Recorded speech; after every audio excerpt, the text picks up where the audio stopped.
Oppo Reno 5, cool down to win. Oppo Reno 5, PUBG Mobile MENA Esports official designated smartphone.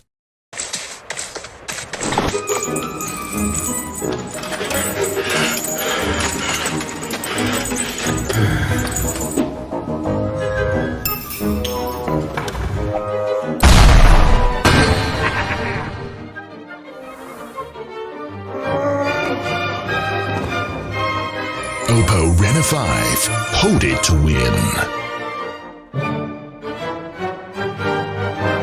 Oppo Reno 5, PUBG Mobile MENA Esports official designated smartphone.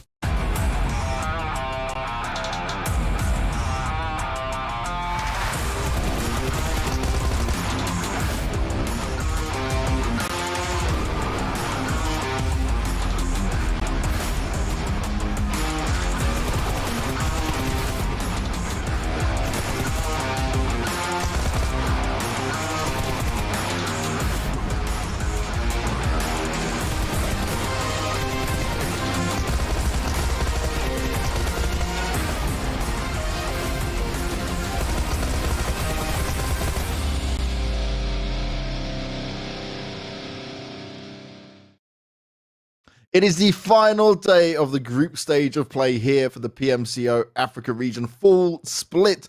And you've got myself, James Banks, alongside Max Man to take you through the action to kick things off with here today.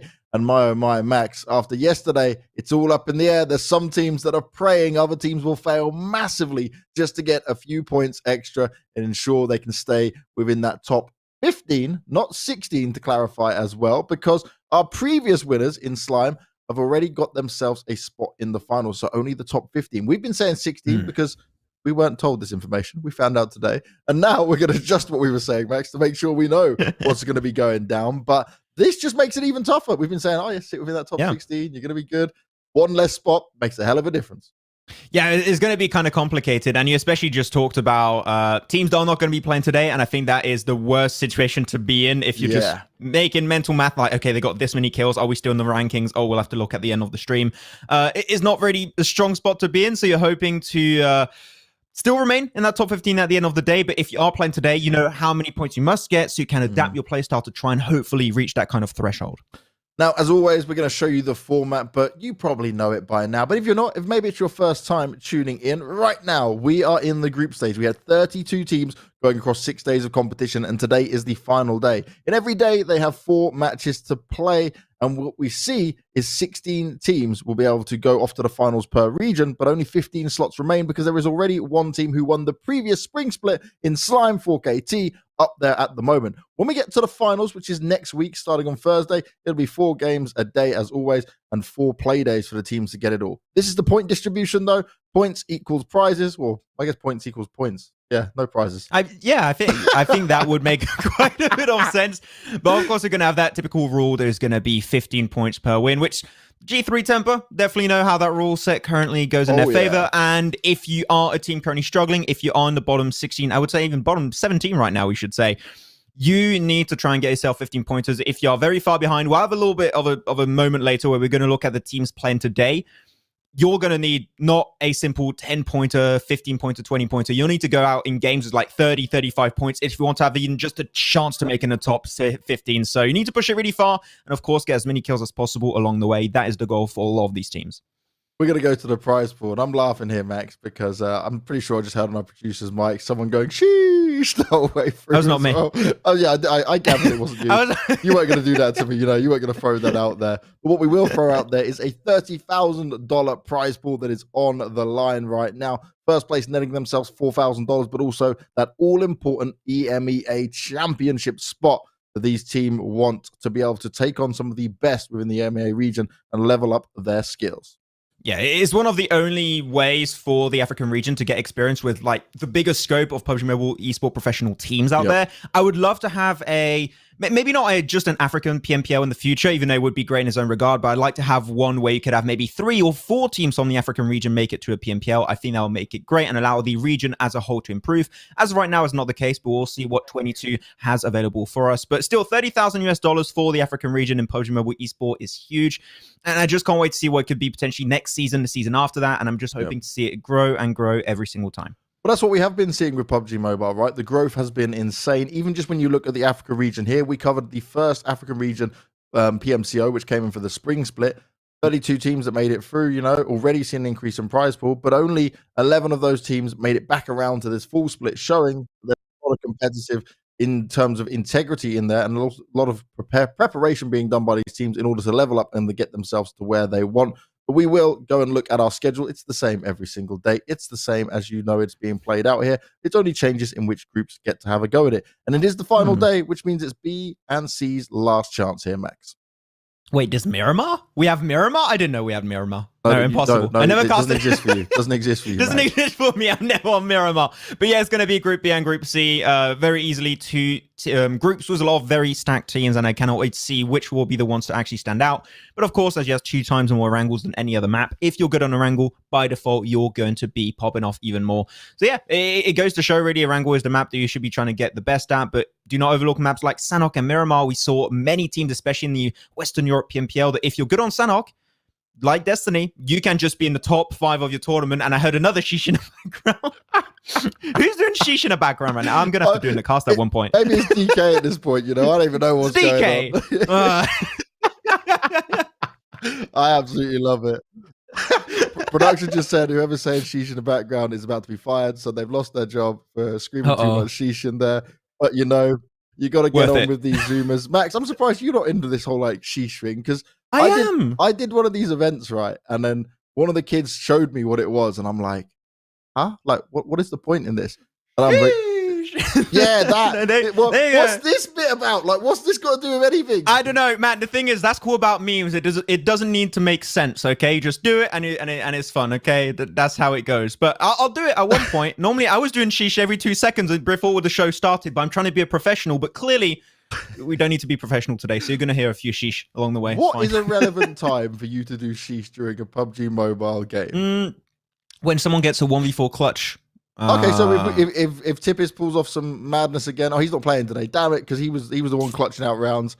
So he could. If Manfilas kills this team again, that's sheesh. Also, that's so. Wait a second. You get it if it's a clutch, and you also get it if it's bad. Technically, it's a clutch if you kill your own team. I'm just saying, you still kill people. So I don't fully understand this. Chat, I'm definitely the boomer in here. Max clearly knows what's going on. Chat, if you like sheesh and all that kind of stuff, you can let us know. If you don't, you can tell Max to shut up, because that's probably what I'll do when it comes to it. Bully Max is a good thing. Yeah. Moist Max will be back in just a few, and I'll be joining him as well, because we're going to a quick break. We'll see you in 7 minutes.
Oppo Rena 5. Cool down to win.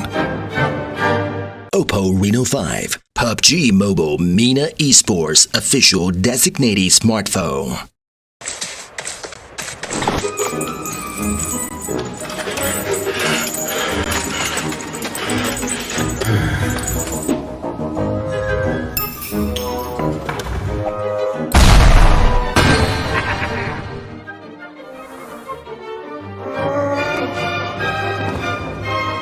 Oppo Rena 5. Hold it to win. Oppo Reno 5, PUBG Mobile MENA Esports official designated smartphone.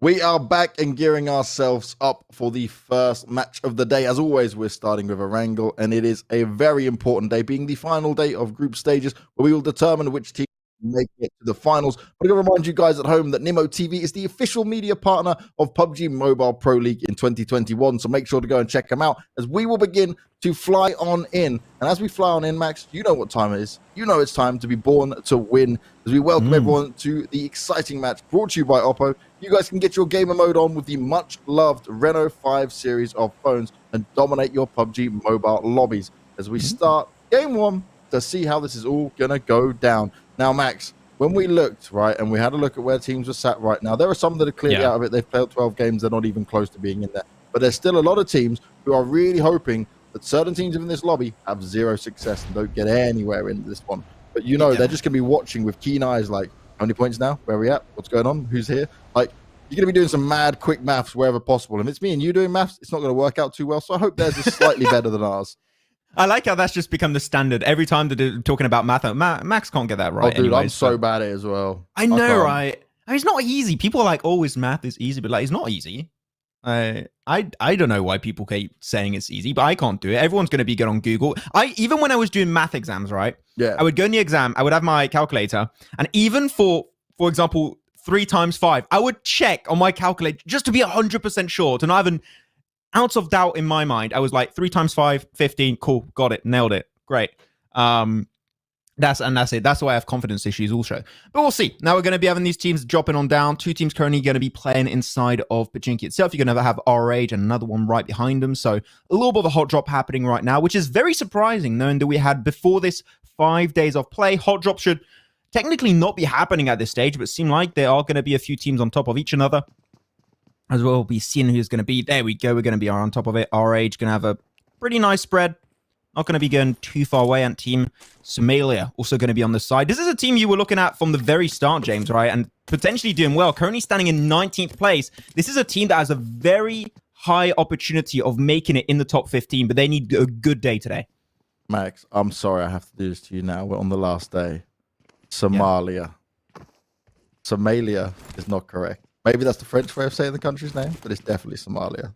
Okay. Now I'm saying it in the French way. You know what? Yeah, my bad. Man, it comes back, right? Names, countries. I'm like, I said the French way because I never learned it the other way. I was like, I heard you do it the other day, and I was like, I wasn't casting with you. You let me made a fool of myself. I wasn't casting with you. And then I forgot to tell you, and now I just reminded you. We've got a producer doing sheesh in the background. You can tell me how to say things properly, right?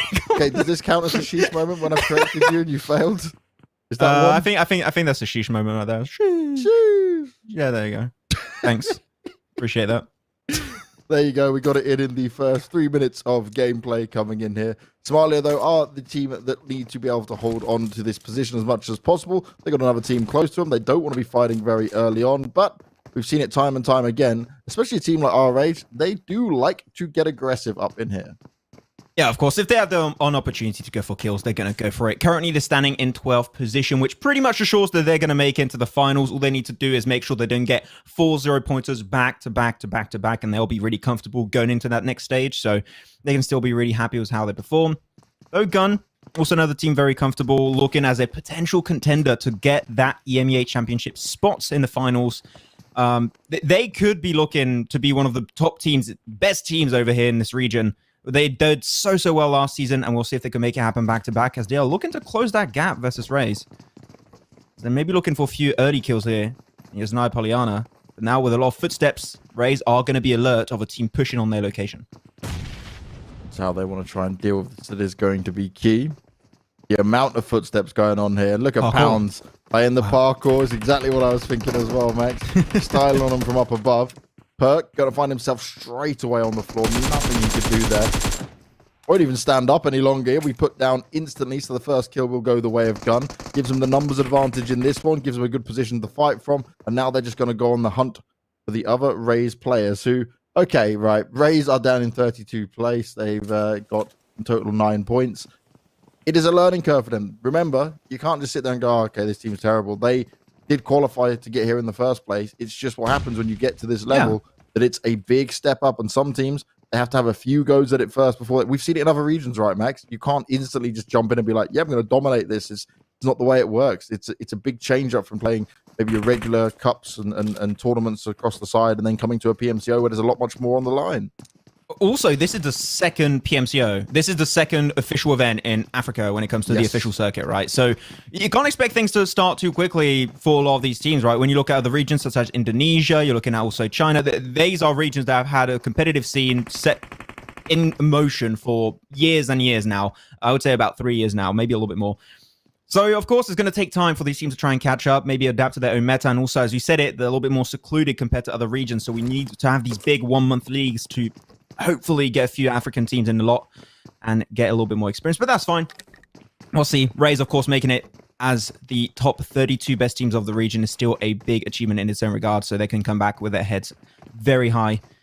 They're going to move away. I like that decision. Of course, you lose yourself a player early. You do not want to take that fight. You want to move away. They are looking for a car, but unfortunately, car spawns where they currently are localized aren't that common. So, unfortunately, I think that they can't escape this one because right behind them is fields. You're not going to escape that by foot. So, this is a fight that, unfortunately, Rays Clan just have to take.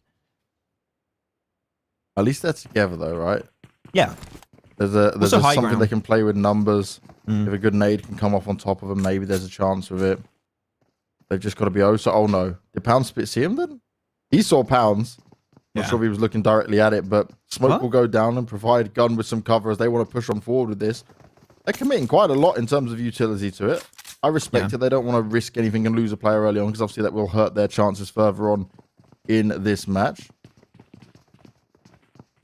Not a fan of that smoke on the roof, actually. It does make Pounds lose quite a bit of information, so it could have been done a little bit better, but that smoke raid, they're definitely looking like they want to fully commit. Other side of the map, though, we're going to be moving straight towards Pachinki. It's going to be Lag actually going for the initiation.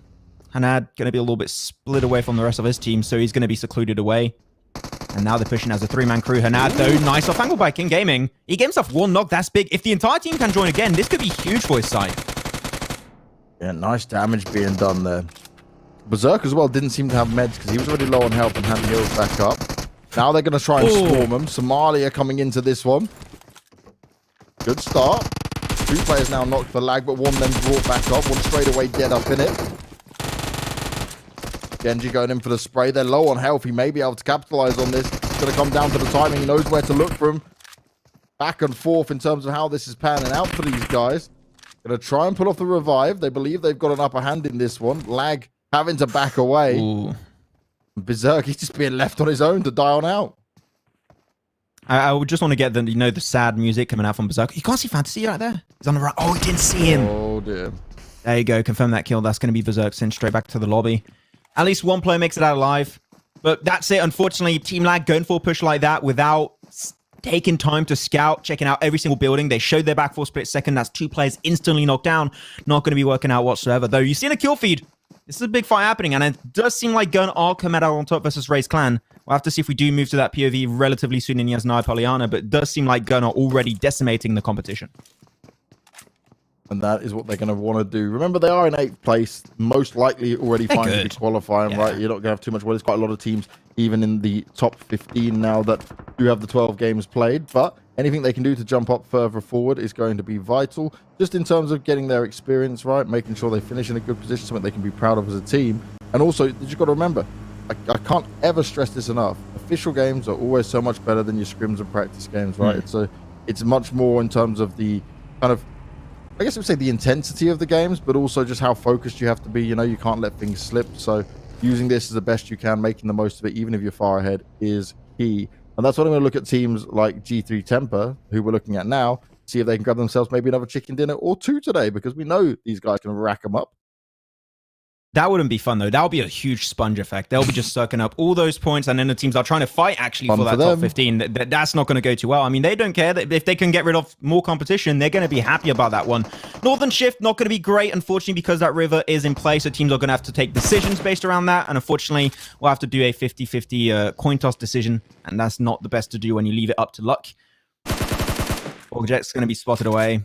Junior's got himself a relatively strong position to play away from, and it's so hard to push this compound from the north because it's literally only fields. You've got that little ridge that somewhat keeps you safe, but unfortunately, what is easy to connect are grenades. Borjex knows he cannot stay here for too long. Now that second nade might be enough.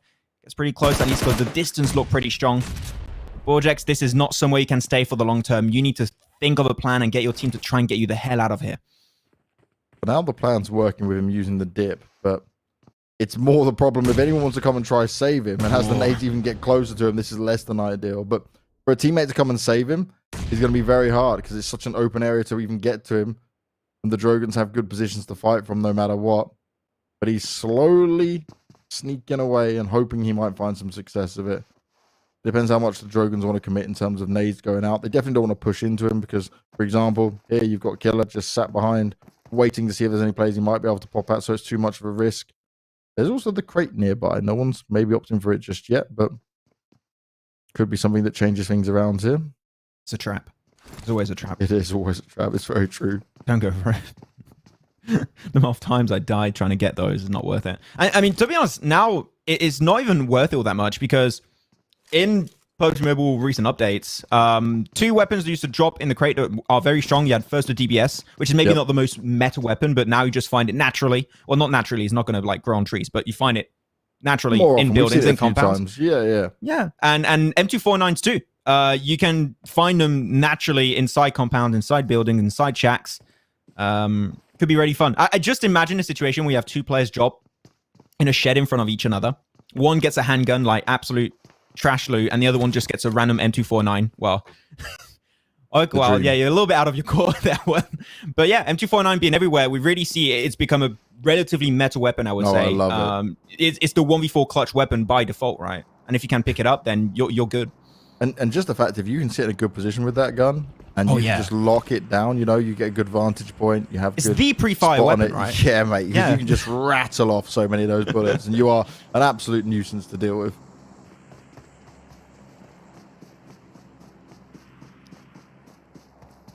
The Raise Clan's chances were really tough. They were the first team down and out of it. Overall, not too many surprises there, but fair play to them for sticking in it, trying to make things work for themselves. The problem for them is if other teams have done their research and know their drop spots, they probably are going to get picked on to get these extra points for different teams. That's kind of the way it goes, you know, when people spot a weakness, they'll try and capitalize on it when they need it. The Drogons are right up into rage, and this is not what they wanted to see here. Slade trying to spray on out, lands the first few nice shots, but can't get any knocks in play. A battle back and forth between these two. The Drogons unaware of everything that was going to be coming out towards them, and if TMB want to try and push up behind them, that could be real problematic. They do have to keep their kind of eyes ready for that attack to potentially happen here. I don't know if I'm mistaken when I'm saying this, but I have the impression RH made that rotation by foot, which moving away from Pachinki by foot is never seen before. So I understand why Drogons would go into that without scouting before. And they're like, hey, we would have heard someone move away with a car normally from Pachinki. No, they've done it, I believe, by foot, which has really messed with their sense of, I don't know, safety coming into this game. Yeah. Drogons going to have to try and move back, take themselves out of this equation if they can. But unfortunately, without their car style now in enemy territory, it's going to be really hard to push himself out of that situation. Though we did see the circle center up once again on this river, and this is a circle's just at this stage really hard to deal with because you don't know where you have to commit. Do you go north? Do you go south? Are you going to try and gatekeep? Or are you playing edge? You have so many different playstyles you have to adapt to, and unfortunately, this is one of the hardest circles to deal with in terms of mid-game strategy, and you have to take a commitment, and if it doesn't come your way, you're going to have to take a really, really hard engage if you want to just even make it in the circle in the first place.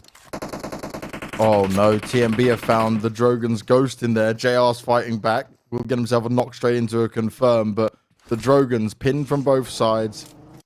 Not sure where exactly they might be able to go. Rage in front of them, TMB behind them. They're split now on a 1-2. Rose looking to push on over, do some big damage, just comes on out. He needs to be very careful here. Almost giving that one away. They instantly finish him off. Akina a bit slow on trying to get the refrag. It means he will lose his teammate. This is where RH need to be careful, though. Like we mentioned, they're not in a terrible spot. They're 12th at the moment, obviously with all 4 games to play. But you want to have a good game here where you were so far ahead. And, well, Akina's got the gun we were just spending a lot of time talking about. The M249 is in his hands.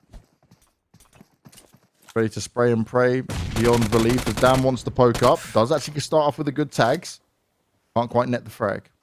Yeah, this is a situation where being low ground actually is an advantage. With that third-person perspective, you just stick yourself to the wall, get the advantage of the information, and you just can't push that one too easily. RH also did push this one a little bit weirdly. They had one player send it forward solo.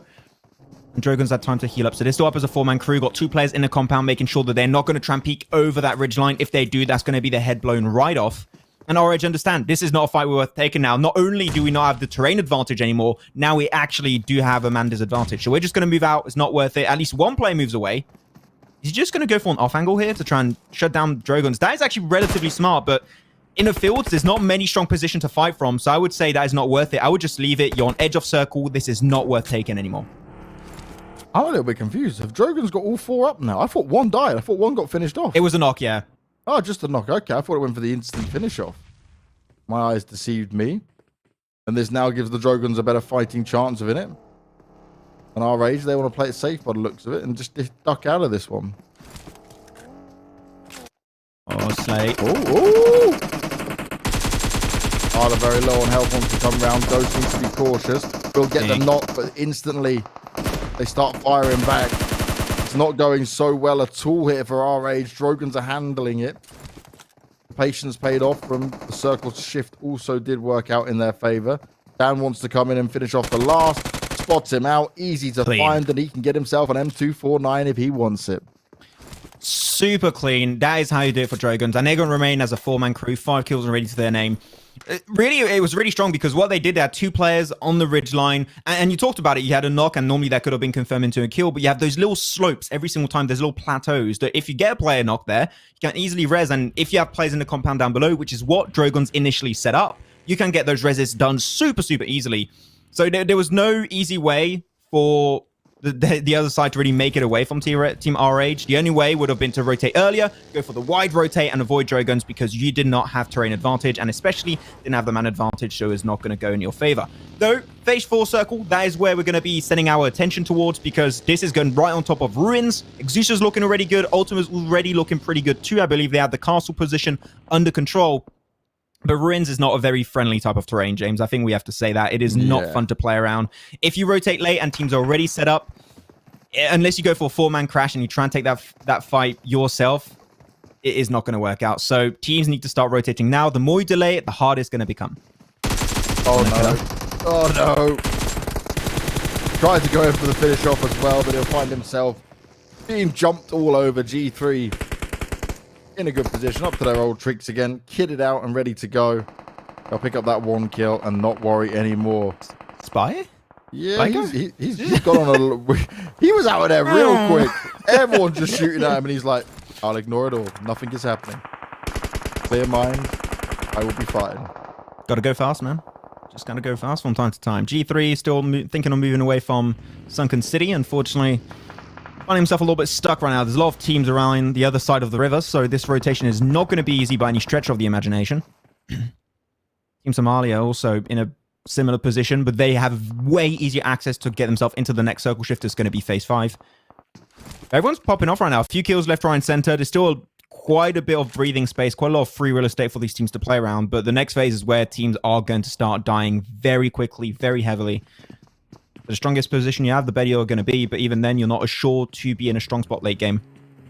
We'll see. There's not really much to say. This is a train that's really going to depend on where phase 5, phase 6 tends to go.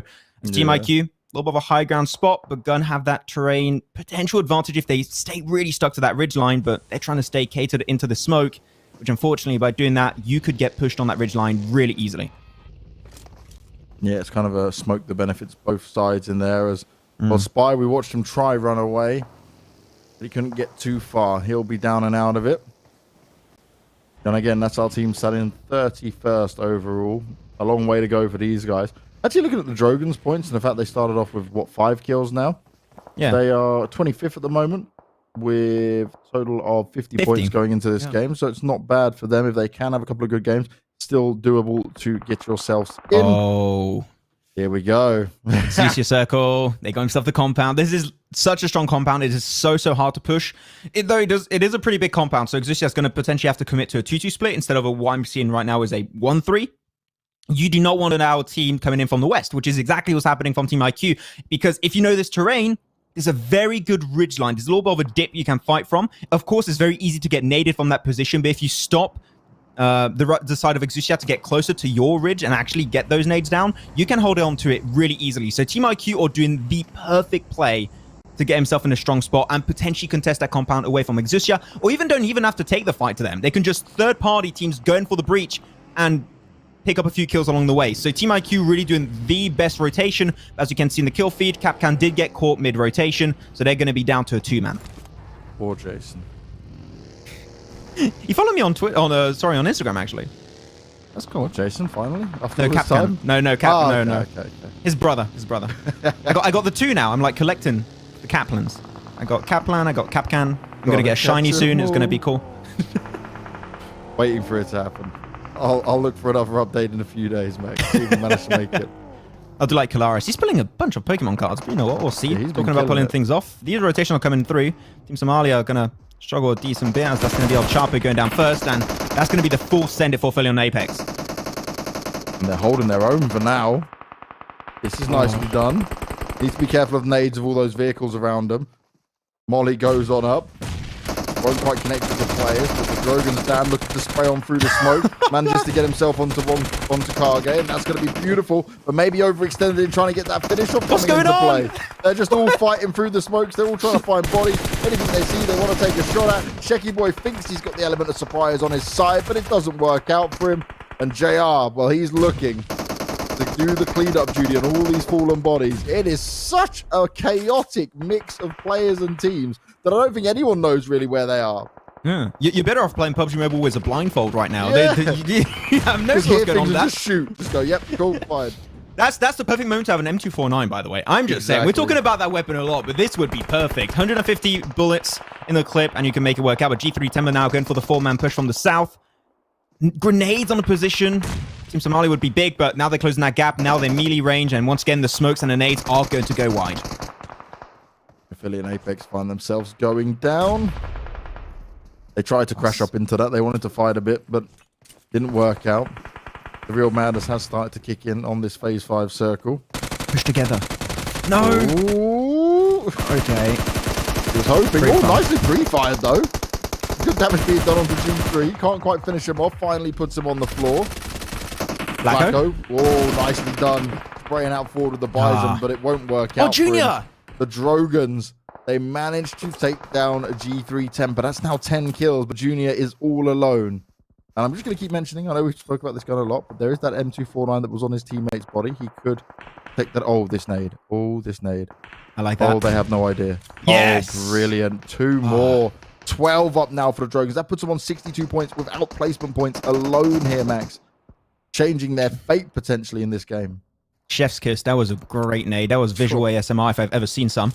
The Exosia, Circle Luck definitely coming their way, and this is good. I would still prefer 2-2 split. There's only one player currently looking on the northern side. If a team decides to breach it, that is going to be the weak point. But Team IQ also went for the dip that I mentioned earlier. What they want to do is play the long game. They do not want to push into the compound as of right now. They want to stay on the side, pick up a few kills that are going to go on to that breach eventually. I'm pretty happy on that one. Azura inside the water, trying to swim with the fishies, as Romeo might be able to pick it up, but unfortunately does not have the information. And everyone's just trying to go for desperate pushes, but unfortunately, if you're not in the circle now, it's pretty much GG.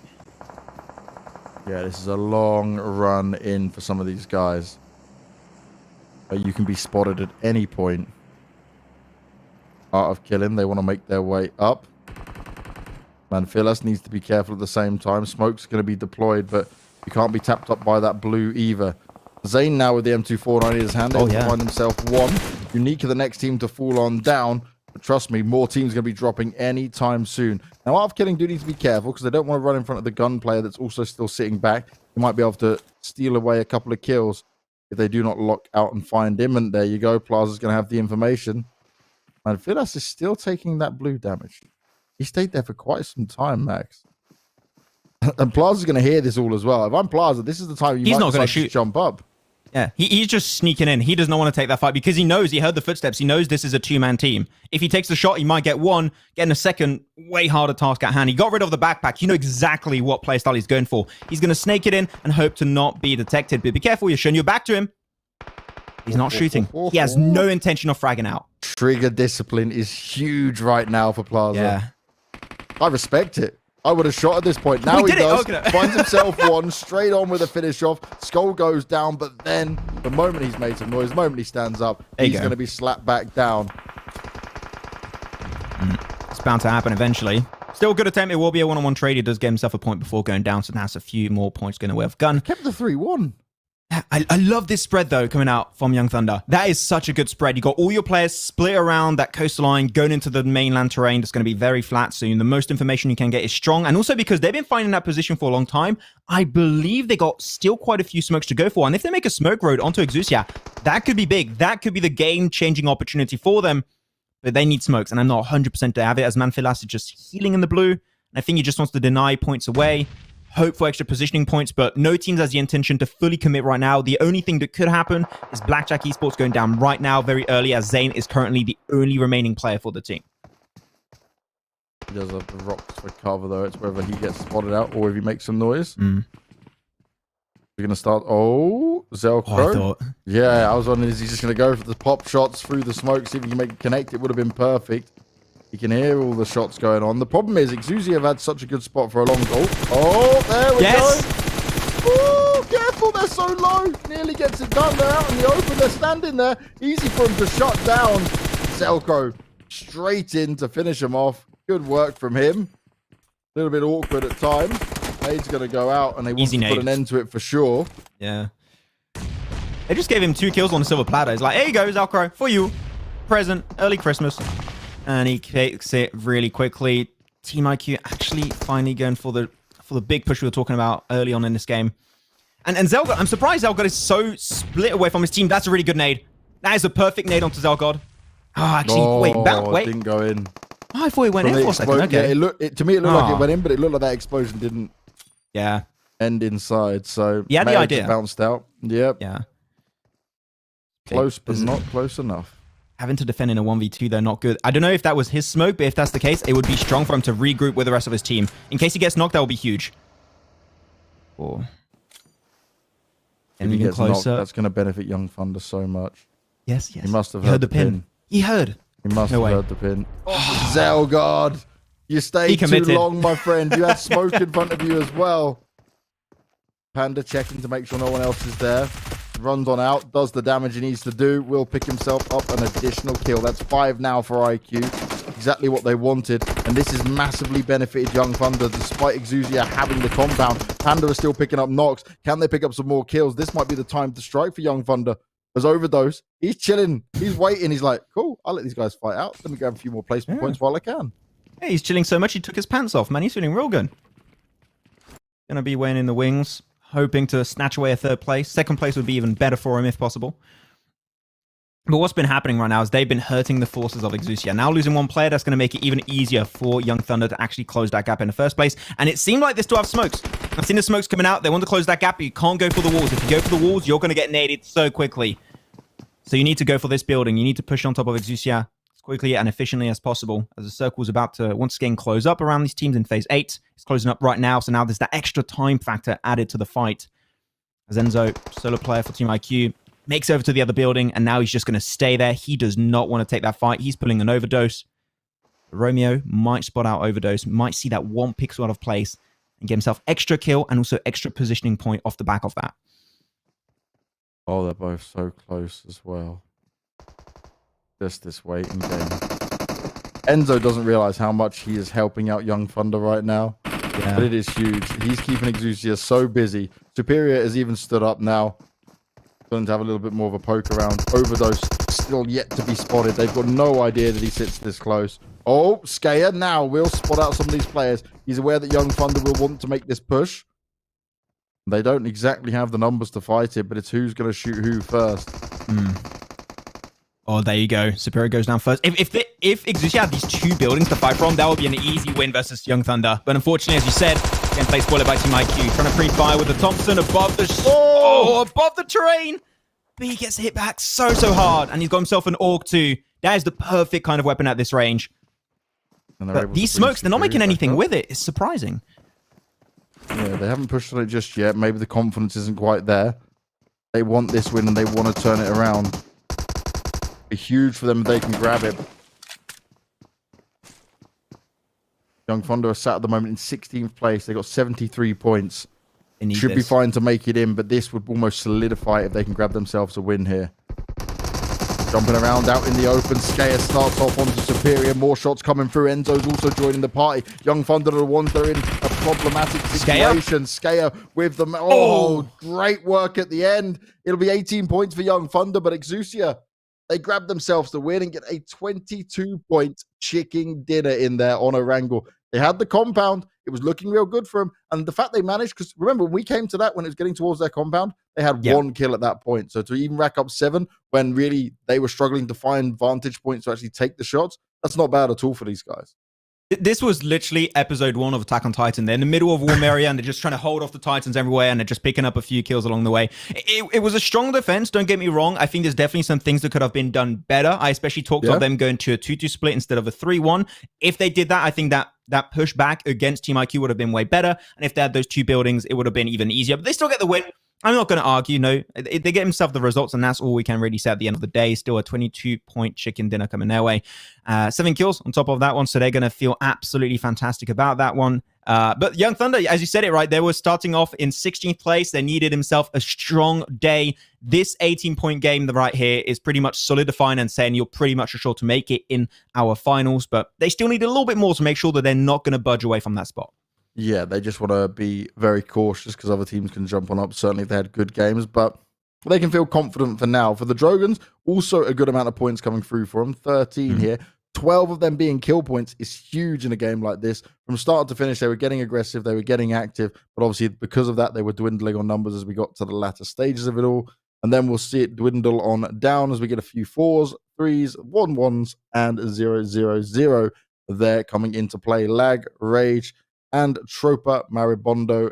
Not exactly what they would have wanted here on the final day, but sometimes that's just the way the cookie crumbles.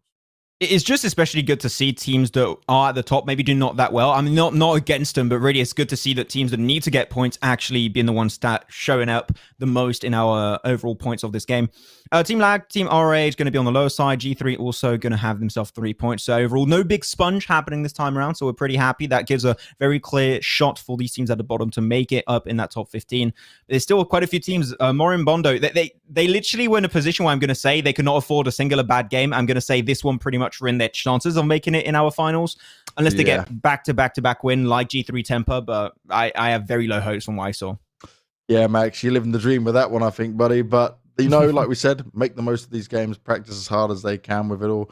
But Max, we're kicking you out. We're bringing in DK to come and commentate with me. We're making sure you don't just miss Miramar, but also miss Sanhok. So you can come back a little bit later on and do your double Erangels for today. And we are going to kick it to a break. And not just a 3-minute one. It is going to be a 7-minute break, as our producer reminds me, as I got it wrong last time. We'll see you in a bit.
5. Cool down to win.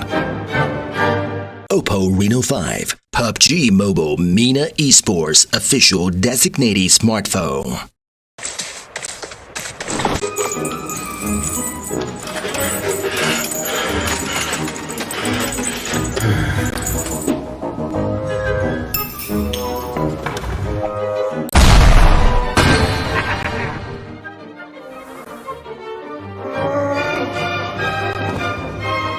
Oppo Reno 5. Hold it to win. Oppo Reno 5, PUBG Mobile MENA Esports official designated smartphone.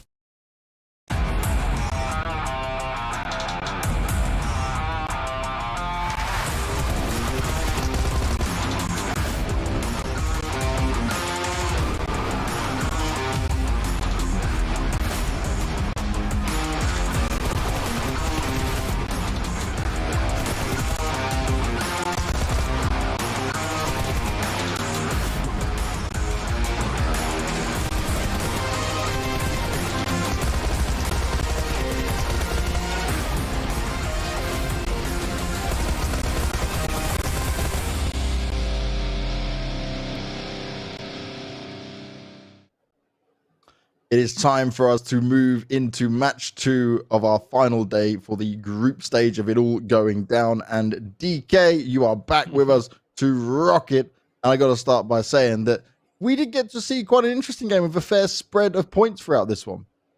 Yeah, it was definitely a very, very challenging zone the teams found themselves in that final bid. And I mean, it really, really put them to the test. And it was really strong to see, or good to see rather, the players there from Exusia just stepping up, bringing in that performance. And I mean, looking at what we've got on the overall leaderboard now, it is still so close, coming in from 15th place all the way down to 28th. I mean, there's only a 25-point difference in those 13 points, so 13 places. So, I mean, these next few matches are going to be absolutely essential. The teams still have a very good opportunity to try and secure themselves a decent spot within that top 16. So I'm curious to see just what exactly they're going to bring over here into Sanhok. Well, let's see what they do bring into the moist and wet hills of Sanhok. We see the carnage that always goes on, and these teams and players are always born to win with this. As we welcome you to another exciting match brought to you by Oppo. Get your gamer mode on with the much-loved Reno 5 series of smartphones to dominate your lobbies, to dominate the moist land that is Sanhok. And Max just talks on mic. None of you guys can hear him. He's just like, stop, please. He's cringing beyond belief. Yeah. Chat, you know what to do. It's Sanhok time. Spam Max, spam Moist Max, even better, and make him a very happy man. Yeah, I mean, he'll just be dripping with excitement after this match. So I'm quite curious to see, what's going to happen. Just what exactly the teams are going to bring moving into this lovely Sanhok map. And, maybe we might have quite a bit of moisture as there's quite a bit of water coming into the zone. Oh, yes. It's still quite split, so no teams can directly understand where it's going to go based on this. I'm looking to see if there's any crazy hot drops that might be taking place, if any teams are going to be potentially bullied. Remember, Rays, they were the unfortunate team to fall down into that last place on Erangel. Already they're in a bad spot that they don't have a chance of making it through, but that's where some teams will try and take them down, take some extra fights onto them and say, hey, we'll get some easy 3 points here. Drogans, again, we're going to be looking to see what they can get done here as well, because last game, it wasn't terrible for them. They got enough kill points in there. They can rock that with some placement points as well. They can work their way up. They already went from 25th to 23rd, but now just getting 10 points would see them jump up massively all the way to 17th. So, obviously it relies on other teams not getting so many points as well, but there is chances in here for these guys to still make it through. With 3 games to go, that's not really that bad for them. Yeah, I mean, just looking at the performance from Drogons in that last match, that was a 12-kill match for them. So absolutely phenomenal performance. If they can replicate that in the remaining 3 games, they should be quite comfortable in their position. But I mean, this is where Sanhok becomes so important. As we know, the teams, they get punished way more for those small little mistakes. So they need to be extra careful, making sure they've got all those angles covered as they make their way on through. And I mean, even the players here from Team Somalia, they've got a pretty strong opportunity here to secure a decent spot, sitting in 17th place currently with 72 points. I mean, I wouldn't be too surprised if they were able to make it up into top 16. Yeah, it definitely should be possible because you think of it, right? They have been a team which at the beginning was starting off slow. Then they came through on the second day of their actual gameplay, and we were saying, all right, this is better. They added a first place and a second place in there. They're one of the lower down chicken dinner teams in it. Only ones below them is Exusia and Affiliate Apex in there. Obviously, Exusia only just getting their win just now. So for them, all they need is just to bring that level we saw a few days ago, keep fighting strong. And what I loved, especially when I was seeing that, I'll come back to that Miramar game, is that it was a 2v3. They looked at how they play it out. They even got an extra kill point off the back of it. They had very good understanding of what smokes need to be used, when to push through. The synergy was there as well. The teamwork was on point. Like, just bring that level back up, and they can certainly stand the chance of making it in and grabbing one of those spots in the finals.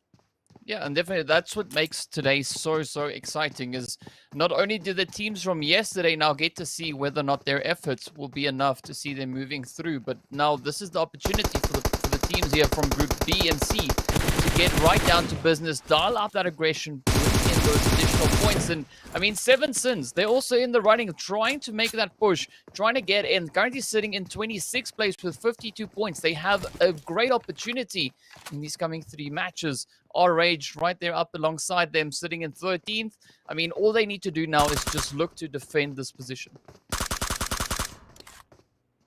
Are they going to be able to do it? That's the next thing. Slay knows exactly where Skull sits. Manfila's further away from Art of Killing in this stage. More shots going to be landed there. This time some good ones to put Skull quite low, but not quite finish him off. Frozen's in a really nice spot. Can backstab a bit of him here, and he may have just spotted Mistress running as well. But let's see if that can be something he can work on. Skull does find himself going down. Frozen looking to try and capitalize that. Knows the player's hiding behind the box. There he goes. Spots him out. Oh, they swarm him as well. Good teamwork. Good decision making on it. Straight in with a kill. Now they have a huge advantage. But here we go. Manfilas, he's come into it. Noise was made. He was found, and Frozen deals with it easily. That 3 kills gone their way. Mestries, he's out there on his own. Pinned down, stuck, and they are on the hunt. They know where to look for him. He's been spotted out, and he doesn't stand a chance. Slaughtered is the only word. Yeah.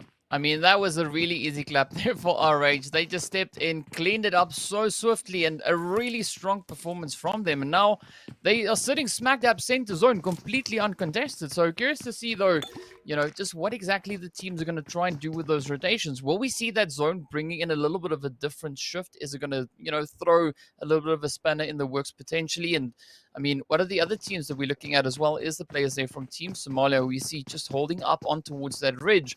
Gun making their way through, currently sitting up in 8th. 1 chicken dinner on board.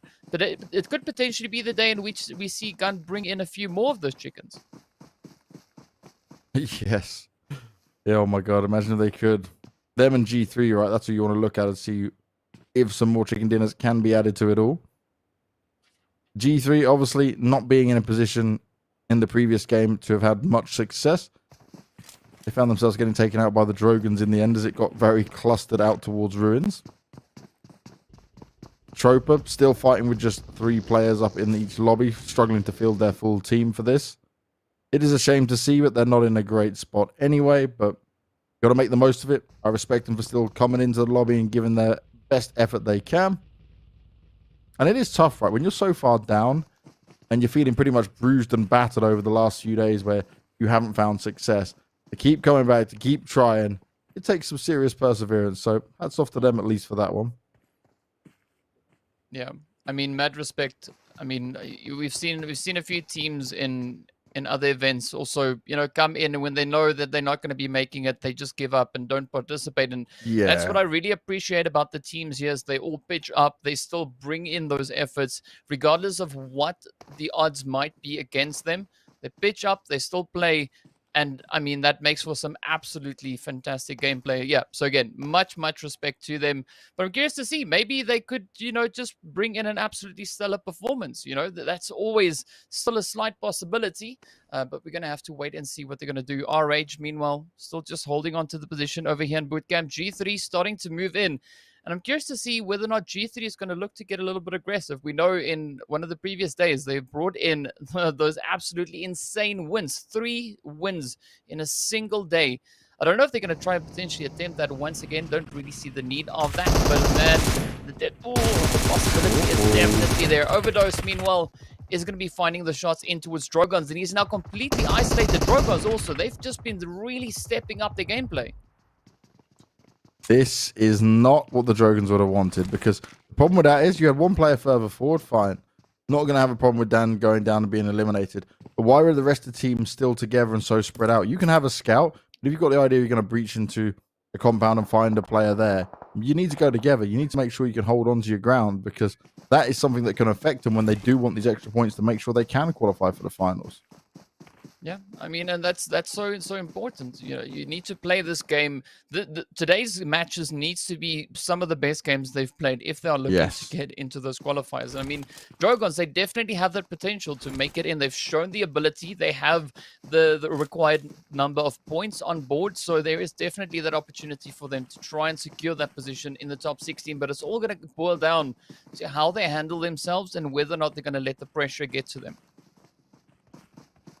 And certainly some teams are feeling more pressure than others with how this is all panning out. We saw lag fall earlier in Erangel than what we usually see them do. This time around, as this new circle is about to pop, we still include a fair amount of water in there. But it is mainly off towards this eastern island overall. G3 pretty much sitting smack bang in the middle of it alongside Rage. And everyone else will now have to work their way in and look at what rotations they may want to try to get into here. True finds himself down in the water with 0 up above him. Whether they know that this is the actual play that's going on here is another thing. Someone might end up with a big surprise, and you don't want to be seeing that go down. And Zero's really tucked away. He's proper hiding. Yeah, he's the hide-and-go-seek champion of 1992. So, yeah, well done. But now they need to step it up. They need to find those final plays. I'm actually liking the position we see for the rest of the lag team there, just utilizing that extra bit of high ground, staying within the compounds, getting a good amount of information. And with 0 up ahead, he's really able to scout things out, send that information across to the rest of the team. But also Young Thunder, they're not going to be looking to do anything foolish just yet. They want to bring in those calculated plays. They are trying to push into those later stages. And I mean, we've seen a really strong performance come in from Young Thunder, as well as the players there from Lag Esports. So definitely some high expectations moving in. Race Clan, one of the teams also, a lot of respect for them. They still pitch up, they still play, even though they're sitting right at the bottom of the leaderboard. Now, Drogons decided to go outside of Sami, work their way up north, and going to find their way across, likely towards boot camps. They're just trying to make sure they avoid, especially now we spoke about it earlier, them being down with just 3 players in this lobby.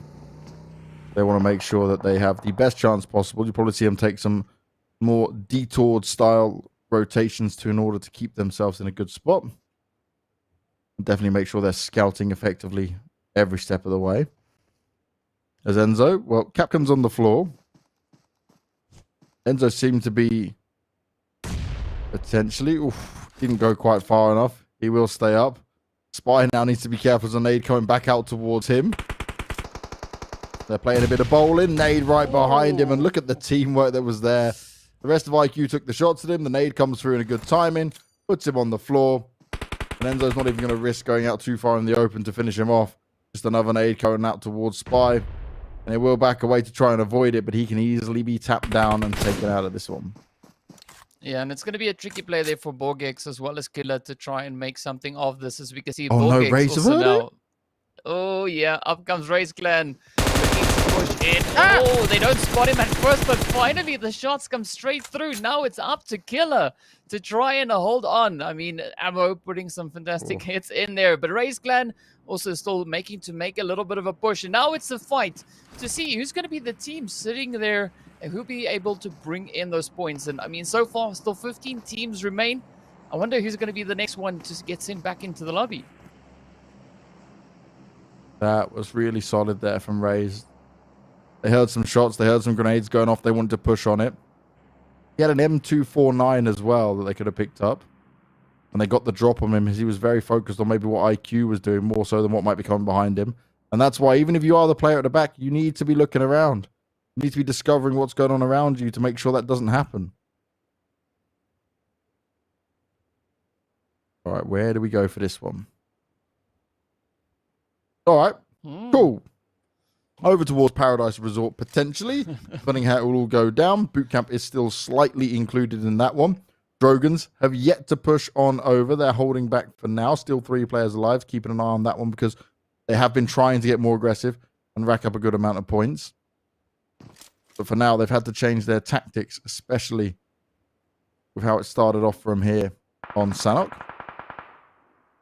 IQ now willing to take the fight against Raze as Killer. He's still laying and waiting down there, prone on the floor. Smokes are going to be deployed, and IQ have such a good spot to fight from here. They can be the gatekeepers for as long as they wish.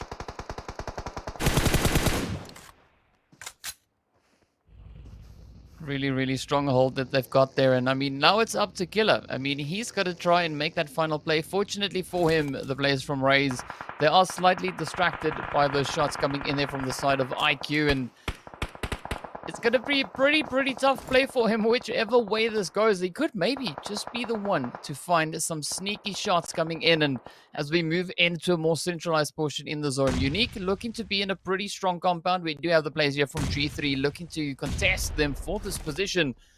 We do have the utilities being sent on in. Buden already getting knocked on down. Flacco cooking up a grenade, getting ready to send it over to Cage. Will Cage be able to avoid it? Oh, that was so close.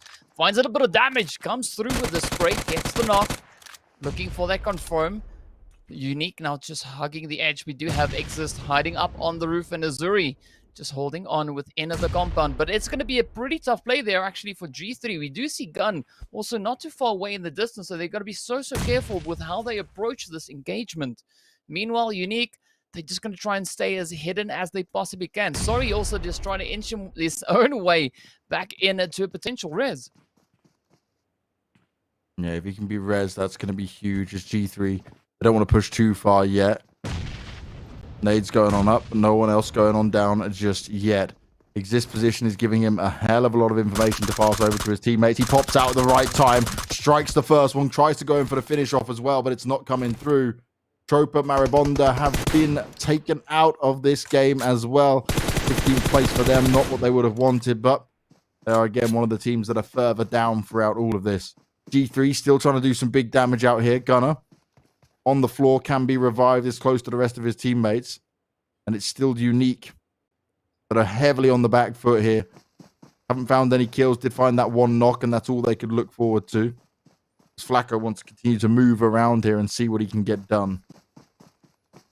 Oh, he might... Oh, really? Is he going to see him? Not Azuri I'm worried about there. It's Sorry. Yep.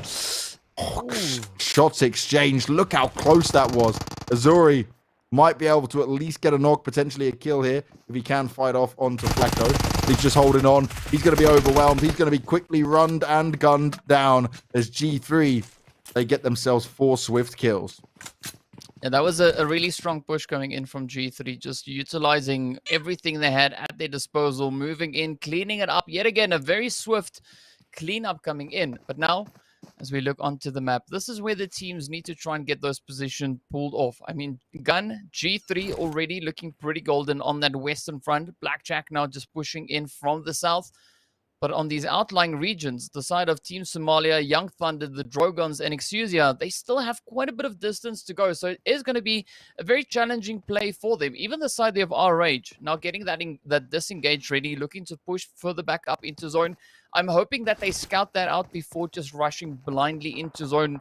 Because with having the players there from Gun and G3 lying in wait is going to be absolutely essential to find that sneaky approach back up into zone.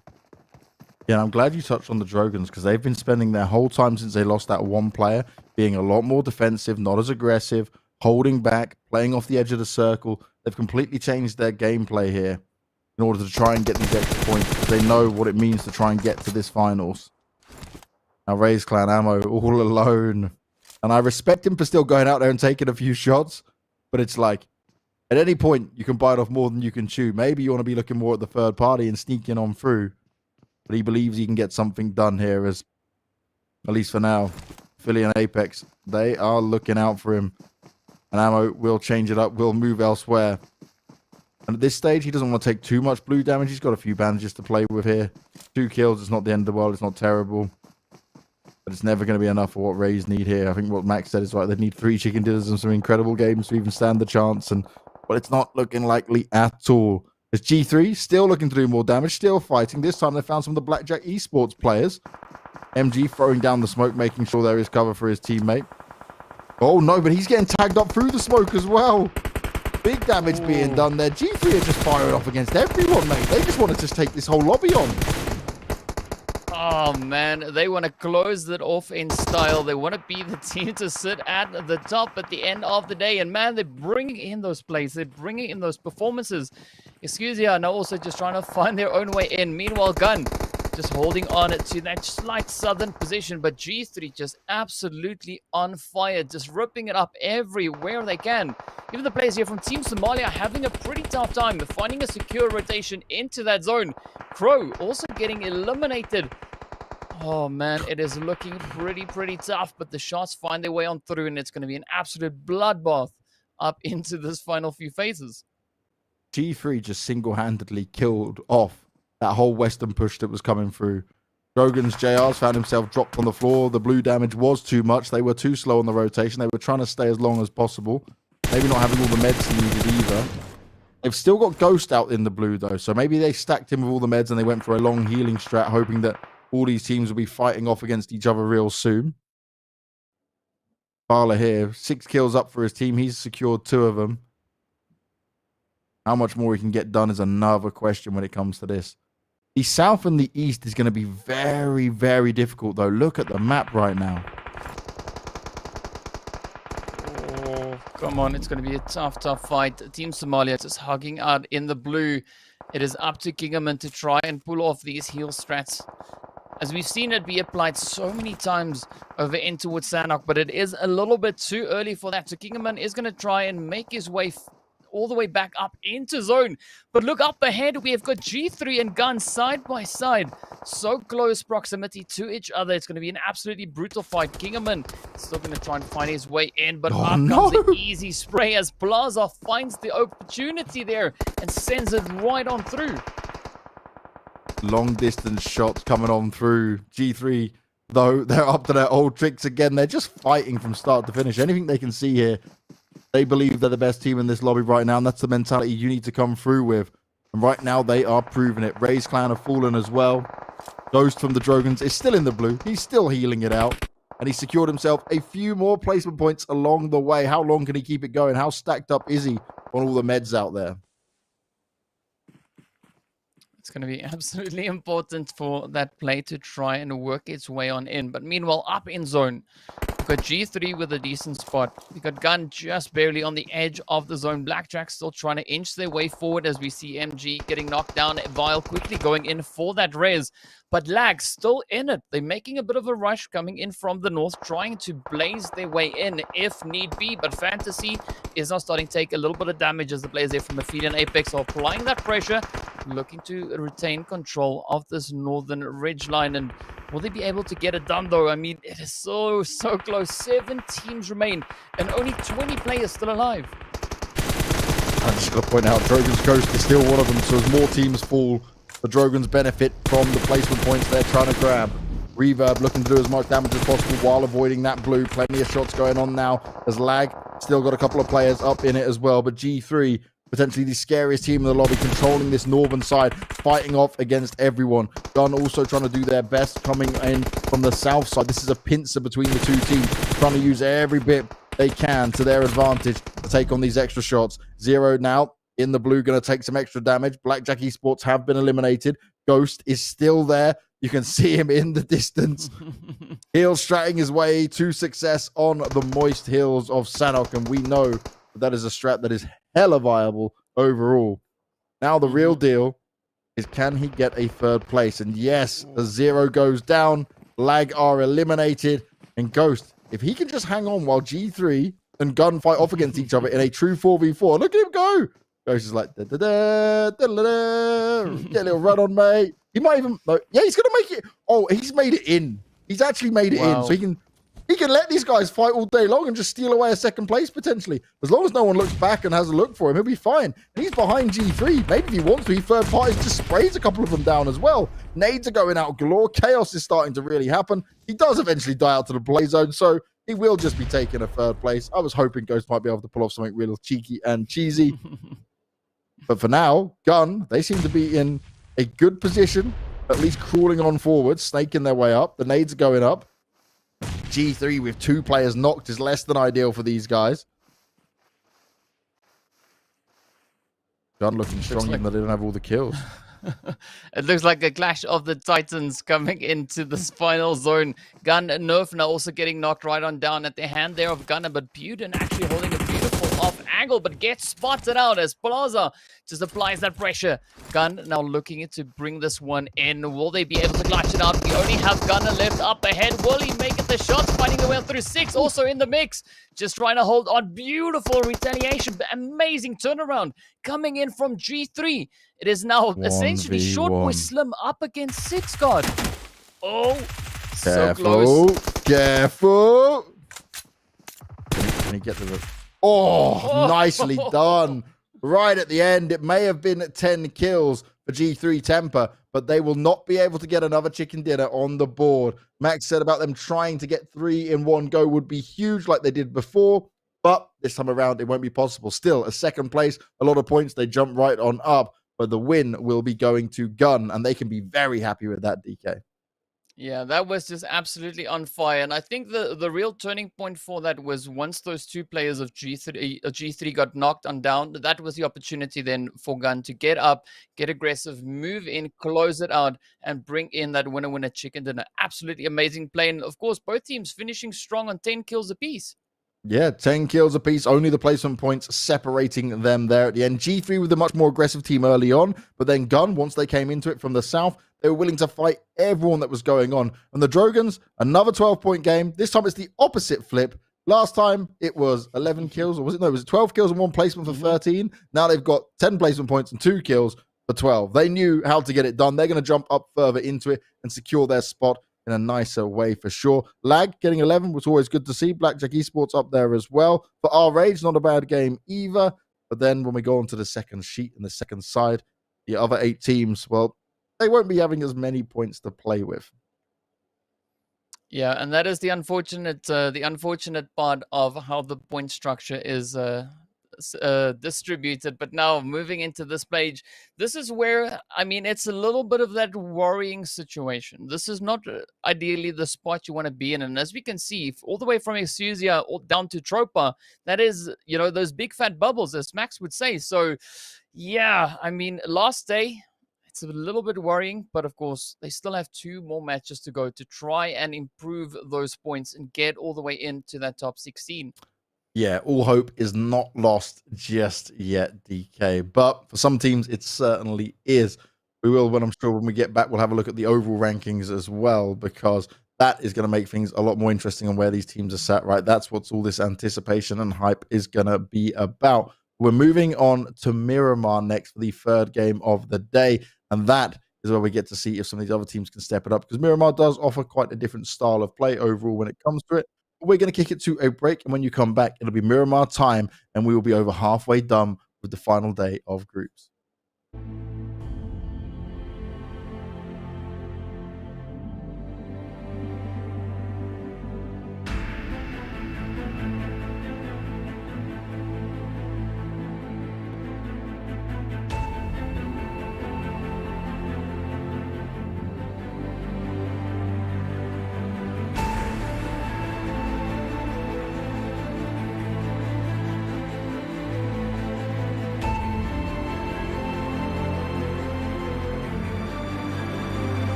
Oppo Rena 5. Cool down to win. Oppo Reno 5, PUBG Mobile MENA Esports official designated smartphone.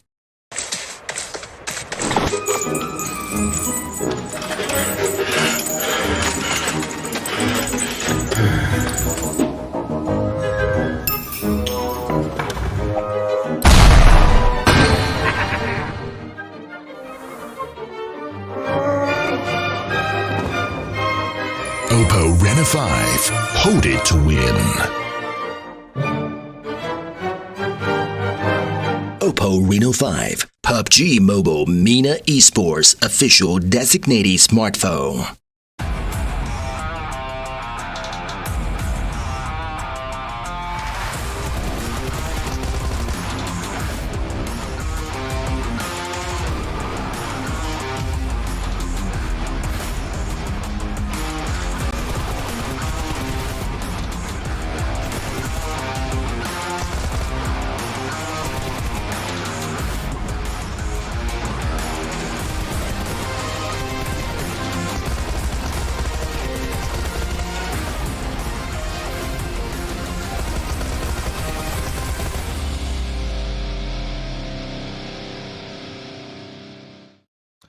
We are over the Max. You ain't supposed to be here. It's Miramar. I got rid of him. I got rid of him. He's gone. I'm taking Miramar. By force if I have to. It's mine. I didn't agree to this. I was ready for another game with DK. You're not supposed to get any Miramar. Nah. Sorry. It is what it is. Deal with it. Otherwise I can solo Miramar. That's fine. I'll solo Miramar. More like I'll just move you out the way. Yeah, you're not having Miramar. I think you're more friends with the producer than I am, so I think you'll be on your side. I'll get kicked in 2 seconds. Cheers. Let's just mute Max's microphone. This is not happening. How on earth did this? All right, I'll allow it, but like, Fine. Okay, chat. I had no idea that this clown would be able to get a chance of getting some Miramar action in here. It's getting a little bit too deep and too real, okay? I was okay with the friendly banter at the start, but now you're just calling me names on stream right now. What's happening? Okay. Moist Max in chat, please. Hell yeah. Start a hashtag, yeah. Even our producer just said a few seconds ago. I feel love. See? I don't know if I'll come back next season, man, because I'd feel like I'm wanted here. We'll see. We'll see what I'll be next You time. are wanted. You're wanted for Erangel and Moist Sanhok. It goes with your name. It's on brand for you. I literally don't even have a comeback anymore. I just gave up. No. I'm just accepting all of it now. I'm like, okay, fair enough. It's fine. Well, okay. You're lucky. You're lucky. You seem to have been able to squirm your way on to a Miramar. So we'll hope you do a good job, Max. You know, I expect 150% from you, not just 100%. I know you're always amazing, but I'm expecting more now. We've given you this amazing chance to be on my favorite map. So don't mess it up, okay? We're gonna be phase one circle. I'm gonna be like, gonna scream, phase one circle's the best thing ever. Oh my god, I'm so hyped. It's gonna be the first circle I'm gonna have on Miramar. I don't know. I'm gonna full send it, but no, it's gonna be really fun to see what's gonna be happening on this map. Of course, with only 2 games remaining. The teams that are playing today have already caught up in the top 3. You have Gamers United Nation that are currently looking in second, and also we're gonna have the overall, so we can actually know exactly what we're dealing with. And G3 Temper also put himself in 3rd place right now. And when you have still 2 games to go, KHK in that 1st place, they are not safe, James. No. 1 or 2 good games back to back, and they are pretty much potentially even kicked out of the top 3. Mate, that's just 1 game for G3, right? And they're perfect, no problems at all. So. Yeah, this is where it really gets to it. So Gun and G3 are hot on the heels of KHK, looking to try and do the damage here. We've only 1 point separating them as well, right? That game and how it went down, that was everything. You know, that final part of Sanhok for these guys. So makes it a bit spicy at the top, down where we are for now. But as we get further down the rankings, that's where it becomes a little bit more treacherous for some of these teams. For example, we can see matches that are played out in here, right? For CE Sports, they've already had 12s alongside MZR, Liquid Diamonds, and they could easily be overtaken with how close some of these other teams are towards them, but they'll be praying and hoping that that's not going to happen. They don't want to be overtaken. I just realized something. I don't know if you saw. Experts got 11 matches, and they played their 3 days. Imagine they get kicked out, even out of the first 2 pages because they didn't play 1 game. That hurts, man. Where you're like, it's just 1 game. It won't impact us. Well, there you go. It catches up to you eventually. And now these are the teams on our 3rd page currently playing catch up. Eric Crew already done. So we know they're kicked out as a fact out of our top 16 teams that will be moving to the finals. Aphelion and Apex still have a living chance. Wait, do we have... Wait, we have 4 teams. Wait, is that 5 teams on 75? I'm sure 16 players also got 75. What is it? That is way too close. All together, just 1 point, and they'll be nicely jumping up and taking some more space in there. For some of these other teams in there, though, right? Like Drogans, we're focusing on them because they've made quite a jump up already from 25th to 20th right now. Could still quite massively make it in here to the finals, but these other teams that are further down, Max, 2 games, doesn't seem possible, does it, mate? No, it really doesn't. Ray's Clan got very unfortunate start the first game actually of the day where they got encountered inside of Yasnaya Poliana. So many things that are not going right for a lot of these teams, but I did check. 5 teams currently standing towards that top 16 with 75 points each. So that 1 kill point could make a huge difference at the very end of today. Oh, yes, it really could. And for one final time in the group stage of Miramar, we are born to win. And we welcome you to the exciting match brought to you by Oppo. Get your gamer mode on with the much-loved Reno 5 series smartphones and dominate your PUBG mobile lobbies. And that is exactly what Max is going to do across this cast because he's finally got some Miramar. Ooh. Max, take it away. This is an amazing playing path, James. I'm so hyped. This is good. Okay, no, maybe I'm going to take it back a little bit. Okay, I can't scream the entire game, especially as Miramar is the longest game. And better calm down. But no, Team IQ already going for a very isolated position up northeast. They're going to go for Campo Militar / Torre Ahumada split, which I'm really happy with. You don't really have to drop center when you're playing on Miramar. You've got so much time for these circles to shift. That's completely okay. And I think the Team IQ is a team that likes to be a little bit further away from the rest of the lobby. Make sure you don't get shot down quickly and you avoid hot drops as much as possible. But there is a hot drop happening right now inside of Hacienda del Patron. So not even just Hacienda del Patron, there's something happening in San Martin too. So those are 2 locations very heavily contested in the early game. We're going to have to see how that's going to be working out because it is not an easy position to take an early fight because loot is pretty hard to have for 2 entire teams before taking the engage. Oh, definitely so, mate. Raze already Raze had 1 again. player knocked down. They are the team to just poorly get bullied at this point. It's like someone wants them, someone wants extra points, and this time Affiliate Apex, well, they've already got 1. They're going to be looking for more as well because points for them. They are a team that is very close on 75 points at the moment, ready to get themselves into a good spot overall. And we are already down a team in this lobby, so nice. 1 whole wipe has come through, or 1 team has joined the lobby. However you may want to look at it. Cargate does find himself getting knocked, but it's easy revive coming through. Perk, you may just stay away from this, mate. Just go, run away. Group up with your teammate wherever else you can. Oh, no, ammo. Oh, no, ammo. Leave. Yeah, like, leave. No. Just no. No way. Please stop. Please don't do this. Please don't do this right now. Just leave. I don't... It's such a weird split for drop, especially. I don't know why Raze would decide, how about we don't even go for 2-2 split? How about we just go for a 4-man spread drop between San Martin and Hacienda del Patron? I don't get it. I can tell you why. Okay, tell me. There is logic in the sense that they didn't want to be the last team eliminated, or the first team to be eliminated, you know? So they were like, if we spread out far, even if we get hot dropped, someone can still be... Oh, wait a sec. Perk is now coming to... I don't get this. There is a small world in where I can respect it, like, oh, you want to go avenge your fallen teammates? But we're in Star Wars now. This isn't Lord of the Rings, you know, where you just go through and they come to fight back and they're like, yeah, we're going to do this. This is just a terrible idea. Like, Affiliate Apex will just clean you up. At best, you maybe get a knock or a kill, but they're playing together as a team, as a group. So, yeah, I'm kind of with you. It doesn't make massive amounts of sense. Affiliate Apex is just looking, though, aren't they? They're like, yeah, surely there must be someone else around here. Ammo's not moving at all. This could be so many things that's happening on the side of Raze. It could be they just got, unfortunately, as you said earlier, right, bullied in the first 2 games, especially that first game in Yasnaya Poliana, and they just gave up. Like, we know it's done. We're still in 32nd place with 14 points. There is, even if we get back-to-back wins, it is impossible for us to make it back. Unless you get, like, I'm talking 25 kills and a chicken dinner twice in a row, which I've literally never seen that in my years of casting PUBG Mobile. So odds of that happening are relatively slim. So that could be the case. Or otherwise, they know they're so far behind, they still have the mentality to push for that top 15, but they know they're going to need a lot of kills. So you better start off fragging very, very early. Unfortunately, they tried, lost a player. And Affiliate Apex are not ready really to take that risk because they have a living chance of pushing their way into the top 15. They're currently part of the 5 teams with 75 points apiece. Yep. So they need a strong game, and they are not going to take that risk. That's the first point. They're happy, but they know that in this kind of location, there could be a sneaky player in a bush, behind a rock, behind a wall, takes you down, lose a player, and then you lose a very big opportunity at winning this game. So I like this from Aphelion Apex. They're being very respectful. They know where they currently stand. They understand their situation.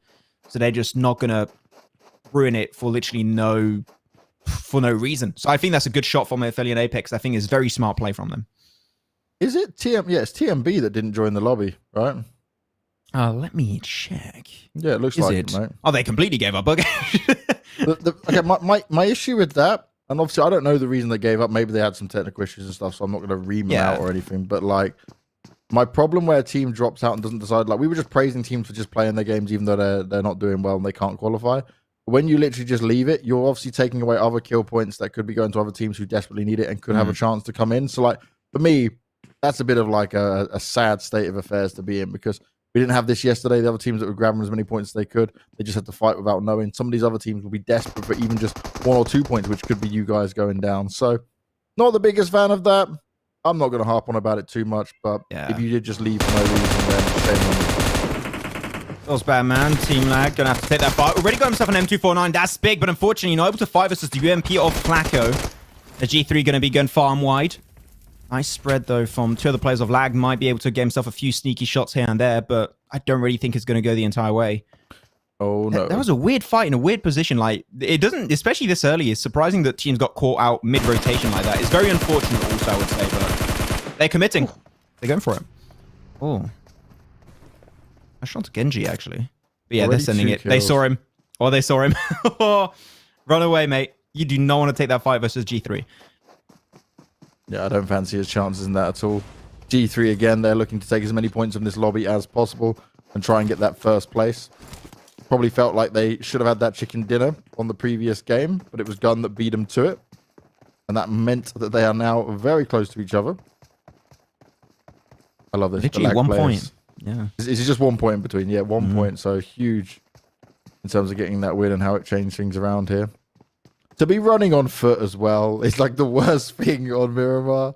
Like, as you want to, my teammates have been executed and I will run and just hope that no one shoots me in the back and no one drives up on me. But that is actually, I mean, I was going to say it's not that bad. It is bad. It's like really, really bad. But compared to, for example, a map like Erangel or potentially Sanhok, here the terrain of Miramar is where you got a lot of little dips. So compared to, for example, if you're on other maps, you got trees. You do, but compared to, for example, Sanhok and Erangel, where you got trees, bushes, grass to hide into, here you don't really have that. Depends on where you are, but most of the time you won't have that. But you have actually hard terrain that will soak up bullets. So even if you're spotted away, you have a somewhat of a living chance of maybe being able to win that fight. But of course, it's never a good thing, right? I'm just really trying to see the positive. Normally I'm very pessimistic, but I'm trying to see the slim positive side of this situation. So but really, there's almost none.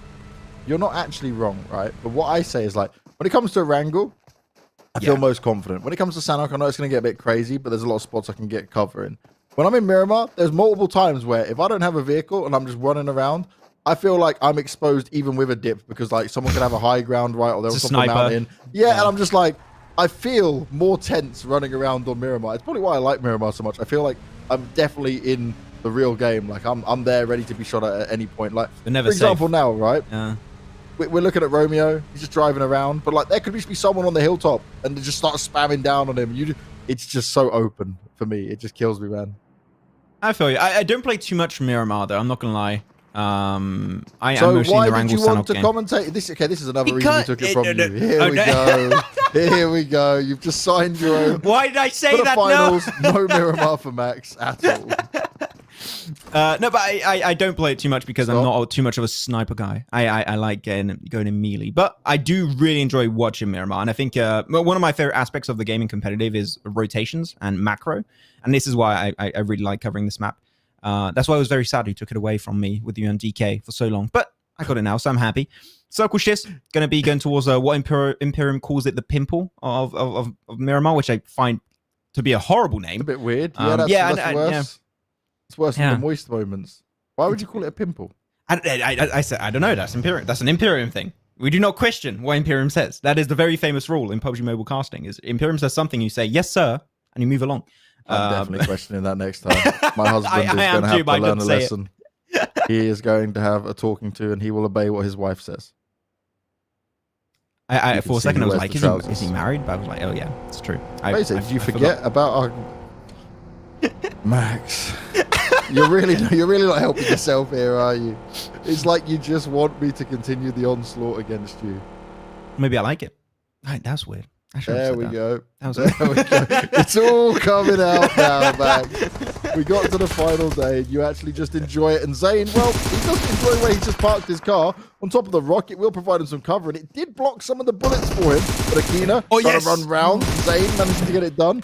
Max, very biased towards Blackjack Esports with the yes, as that one is pulled off. It was a nice Zane spray. will stabilize on it. It was a nice spray. I was happy about the spray, not for Zane. But it was cool. Yeah, as I said, that car was able to soak up 3 more bullets. He's going to get rid of it. That was actually a really good play from Pala. Reason why, because there's no more. I mean, that's actually the car he stuck there. Actually, you know what? There's a car he can snatch away.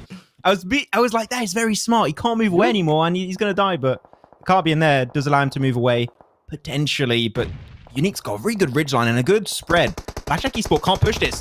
And that position of Case is fantastic. Instantly gets the knock onto Vile. And now the rest of Blackjack are thinking, do we fight this? Do we leave? If I were them, I would leave because this is not a position in which you can easily take the fight. Yeah, and it does look like Unique spread's going to be very good to them. MG's further away. East Coast looking to run at the same time. Vile goes down. And yeah, they will just disengage from this one and not try to stick around for too much longer. Obviously dealt with one of the Rage players, but then it was Unique that came to join the party. And Zane's even going to find himself now being knocked. So this is a problem for Blackjack Esports. They found themselves taking one fight. Another team pulls up, and they weren't ready for it when they were trying to escape. And now look where they're pinned down. Many teams looking at them, and they're quite exposed. They do have access to a few more cars, so it's not over, but it's definitely a sticky situation to be in. They do lose the one player in the process. But Unique are a little bit too far from that one. Are they going to chase it down, though? Seeing how they're rotating, that is going to give them access to a little bit of a hilltop/high ground position. It does seem like they want to chase down that fight, which I find interesting. You're only in phase 2, about to transition into phase 3. I don't agree with team trying to chase down kills this early on, unless you have a very clear mindset of, we're currently in the bottom 16 teams. We want to catch up. We want to put ourselves in the top. That would explain why they were trying to chase it down, because when you look at Team Unique in the standings, they're currently standing in... I can't find them. Where are you? Team Unique in 24th. Okay, so that would explain a lot why they want to chase them down, actually. That makes a lot of sense, knowing their situation in the standings. So yeah, hey, go for it. All the hell to you. I want to look at what the Drogon's going to be trying to do as well. Because they have been aggressive on the opening 2 games. They've put themselves very close, went from 25th to 20th right now. They're one of the teams that are on 75 points as well, so they have this opportunity to still qualify, but it will require them to start to rack up some points. Actually, they're in a good spot in the circle. This is actually not bad at all. I like it, especially here. Now. Yeah, they can very easily transition into that. I like that quite a bit from Dragons. Might require to zone out, such as Ultima, Team Somalia, might need a little bit of fight coming their way, but at least there is a clear and very open opportunity for them to make it in that spot. Now, South, Northeast, that's where things are going to get a little bit congested, a little bit clustered with teams. So you better be ready, because the fight is definitely going to be coming your way in some way, shape, or form. But there's not too many areas that are strong to hold on to, I would say, in this position, because you've got a lot of teams already looking good. So there's nothing else to take away. So you might have to fight or just try and remain hidden, undetected on the side of the circle. So all the good spots are taken. Now you have to try and go for the second best options, which unfortunately most of the time is not going to be the best for you. Gun also trying to move away, and actually it was a little bit congested up here, but most of the teams just cleared away, so Gun might just have a very easy pathway into the circle for phase 3, which is looking good. This team might keep picking up another car. Always good to see. John Allen, if he would here, would say, got my seal of approval. They are now moving in themselves. You do love to see it, and they will get their rotation on. They're not too far away, but there are a few teams up ahead of them, which they will be running on into. The teams that we've looked at that are currently in the circle right now, though, they can get themselves in a good position overall, yes, but like you mentioned, there's so much. Enzo, he's actually going to do it. Oh no, I don't agree with this at all. We agreed with picking up a new vehicle. This was less than ideal. But that's what he said, right? You're never safe. Literally just one road camp and you're done. You lose 1 or 2 players. He's sure. Just get out and kill him. Thank you. Come on, man.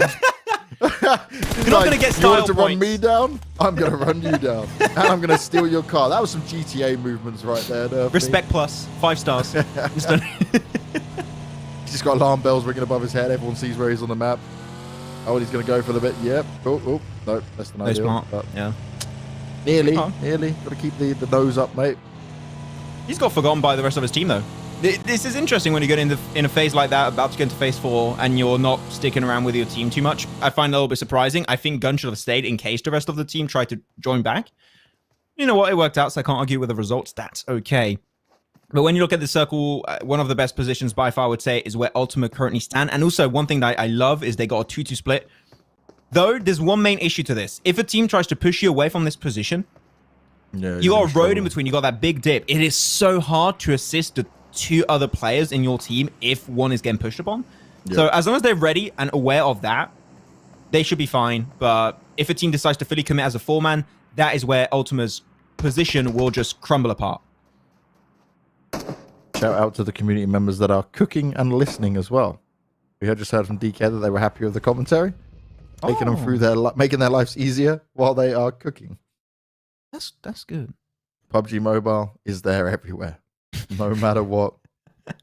You can do your laundry, your cooking, even go to the gym. Just leave it on. Doesn't matter. Yeah. I'm getting my kitchen actually tomorrow, and it's going to get built. So I can actually cook and cast. I'll be doing some lasagna or something. Multitasking, man. I'm telling you. French cuisine skills paying off. To be honest, I'm a really bad cook, but I'm going to learn. Now that I got a kitchen. So. At least you admitted it, you know? Yeah. Tell me in the chat what recipe I should learn. I would love to know. Ooh. Someone tells me a chicken dinner, I'm going to be... I actually know what, that'll be pretty That's good. That's an obvious one. Yeah, it's obvious. Oh, okay. Obvious shot coming out from Romeo. Barely makes it out with his life unscathed. Wow. Have to go back inside the building. Still has a first aid kit, so he should be good to go. Still on the edge of the circle. There's a time limit to this fight. As Keisha's once again looking for this push, and Unique has been taking some pretty strong positions and angles in these fights from time to time, but this one is a little bit more risky as Keish is stranded away from the rest of his team. No, I like this. Keish is putting the utility in, but Romeo already decided to jump out. He'll just sit behind the building. Oh, the pre-fire. 2 shots going to be exchanged. Very good pre-fire. Puts him low once again. Romeo's just like, I just healed up. Like, come on. What are my chances? That is a bit of a crash coming in, though. They need to be careful. They may have the numbers now. But this is still where more teams can jump on it. The other Unique members may want to get themselves into the fight, but the nade lands directly on top of Keish, and he will be going down, and he will be finished off. Young Thunder, once again, 2 kills found for him, and they can bring themselves back up and keep 4 players left alive in this one. I understand Team Unique is also their predicament, which is they are not in the top 16 currently, and they want to survive. Literally, for them is we want to get to the late game. Kills still are very strong to have, but if we die now, it is pretty much their chances of making it into the finals next week. They are done and dusted, so they need to survive. But Young Thunder actually going to be trying to push it out. What's happening here? They make it over to the cliff. Yeah, that's an interesting position, but you could easily get naded by Team Somalia. So I find that to be a little bit of a risk because nades could fly down to you very easily. Somalia. What did I say? You said Somalia again. Did I? Damn. I have issues, man. I don't do it on purpose. I definitely mess up players' names on here. I will say, sometimes when we're looking at the distance of some of the map, I'm like, his name, I think, is this. And then I'm like, that was wrong. You just roll with it sometimes. Somalia. I'm gonna nail it. Somalia. Did I do it again? Oh my god. Did Somalia again. Oh my god. My French brain, I need to turn it off. I need to turn my French brain off right now. But you know what? Azuri's not going to be turning anything off right now. He needs to be on point on this fight.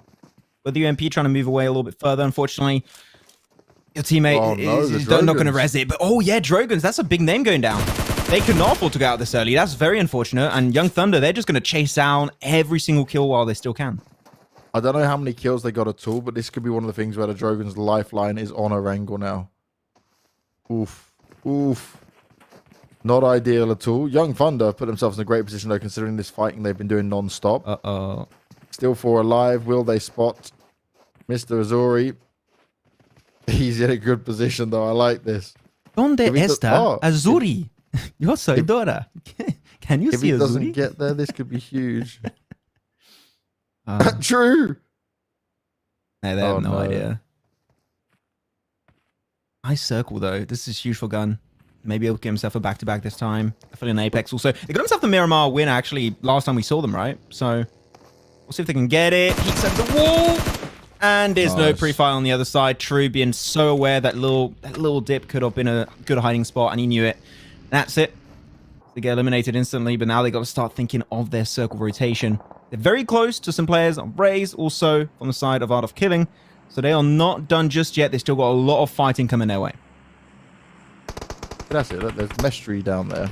I think I said Mistress at one point. There you go. There you go. Happens to everyone. Happens to the best of us.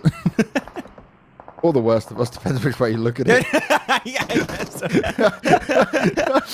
Man, a little bit of self-roast. Man, those are rare. Appreciate it. That does happen every now and again, mate. I'll take the L. Oh, Raze, though. They've still got 2 alive. They're in the top 10 position. He's taking damage in the blue. He's also being shot at as well. Trying to gatekeep Young Thunder a bit here. Ammo's got good aim. Use the bandage. Oh, no. Oh, he's not going to get it. Yeah, the blue's going to pick it up. There you go. Yeah. And he got backstabbed twice by Perk. The rest of Art of Killing actually are just going to move away. I thought they would stick here a little bit longer, but it seemed like their focus is really to get to the late game. Which I think is a good idea. I like that. We keep seeing Ammo, and like there's multiple times I like what I'm seeing from him. It's just the teamwork, I think, that needs to be coming into play a bit better there for these guys. So you never know. When they come back into PMCO, there could be a chance of it. I will credit players when I see good stuff, even if you're not racking up the points you need. When we talk about racking up points, between G3, Gun, and Art of Killing, this is 3 very strong teams, all closely tied together here. Oh, the utility. It's a barrage of grenades going back and forth between both of them, and it is a nightmare if you're on the receiving end of this. Borden goes down. The rest of them trying to fight it out for now. Art of Killing are down 1 player already. 1 also knocked. Gunner wants to push forward. They feel confident. They feel ready for it. The Uzis come out. He's looking for a quick spray down up close and personal style. If the revive comes off and he goes straight back down, that is horrendous. That is not what they want. Gunner playing around the edge of the smoke, making noise, trying to bait him out on where these footsteps will go. There's the first few shots going out. Easily found, easily dealt with. But Caveira trying. He's spraying on through. Gunner wants to do it. More finish offs coming through. Raze Clan finally down and out of it. El Chapo blows him up. And Caveira is going to be overrun. And that's it. Art of Killing down and out next. For G3, they did lose Buden during that fight. Less than ideal from still 8 kills up in here. But they're going up against Gun, who are sat in a very nice spot like you mentioned earlier, Max. And they can quite happily start fighting from here. I cannot stress enough how good of a play that was from G3. They played that amazingly well. They knew that the one threat to a position like that when you're next to a slope is going to be the sides. There was a team that was in that position. They instantly put the focus on that team, take them down, pick up a few kills off the back of that. That was amazing. That is why G3 is currently standing in our top 3. And off the back of this game, if they keep going down this way, it might just be first and overtake both Gamers United Nation and KHK Esports Africa at the end of this Miramar action. So they're playing some fantastic PUBG Mobile. We'll see if they can find closure later on. Ultima showing their back for a quick second, and if Philly Apex still has a 4-man crew, they are not messing around. They are coming for your butts. No, they are dealing with them for now. Easily found the pick off. This is not the crash you want to run into. Gunner hungry for these kills, hungry for these fights. Straight in. Oh! He didn't get a finish off. It was so close. It's a Philly Apex again, I think. Philly Apex just third partying through that little slit of a window through the wall. And just hit it perfectly. Ridiculous. Gun were coming in to save the day. The finish off was pretty much there. And then Affiliate Apex saved the day for them. Rage is still in it with 1 player, though. Somalia got 3 up in it. G3 Temper at the same time with the most kills, but they've got a lot of work they need to do, and they're very close. The other big teams around here. Affiliate Apex now trying to crash the compound, knowing where Gun will sit. One by Can one. they crash it more successally, though? Karge already down on the floor, and he's further away from the rest of the team. Plaza, nerfed me. Nades. Oh, it's a set. What? How did that happen? Who did that? What? Okay. Oh, they use them an advantage. Yeah, we're going to need it. Replay on that. I'm so confused at what happened. I thought there was a nade that went out and blew him up, and then it was a car, and I'm like, huh? Explain that car. I have no idea who exploded that car. That's an interesting one. But now they lose that potential man advantage. They needed 4 players to make it downhill. And Pounds are just pushing that one solo. Solo Bolo, he goes for it. Picks up 1, going for the double potentially. Pounds is just taking absolute control of this northern side. Sicko is trying to hopefully survive, but they're pushing it. Gun, once again, with their synergy. They know which nook and cranny they're going to try and fire into. Not taking him down. He's not even moving. But now he's going to be spotted out. The smokes do give the information for a split second onto Nerf B. Sicko, is he making it work out? You must be kidding me. That's a double right here. There's on the off angle. Oh my god, that was way too close for comfort. But Gun will come out on top and have the potential to res up. But what a breach that was from a villain Apex. Sicko, you like played Neo in the Matrix, dodged all the bullets, then came zen. out and sprayed back, knocking two of them back. He was the most chill dude while bullets swarmed around him. He just sitting in the smoke like, okay. He must have done in his head like 1, 2, 3, go. What you do there, you listen to the clips, and I think that's what he did. He was listening to the clips, wait for the spray to stop, understand that they were reloading or swapping weapons, and then decided to push out. If that was the case, that was big brain moment game, like a big gamer moment right there. That was really well played. But now the circle is pushing Gun away. They need to go in. Yeah, this is the thing. Now Gun have actually been wounded a little bit. Obviously, they didn't lose any players, but they spent a bit of time, spent some meds. A lot of utility down there as well. Yeah. Vest and helmet. It's going to hurt quite a bit. They picked a lot of utility off the back of that, so they could actually very easily make it into the circle with that loot they got. Yeah. Frozen's chilling. Oh, dear.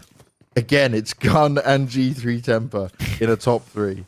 Back to back, looking to fight this out. Also, the two that are fighting for first place in the group right now. Strong performances of both. They're both at 11 kills as well.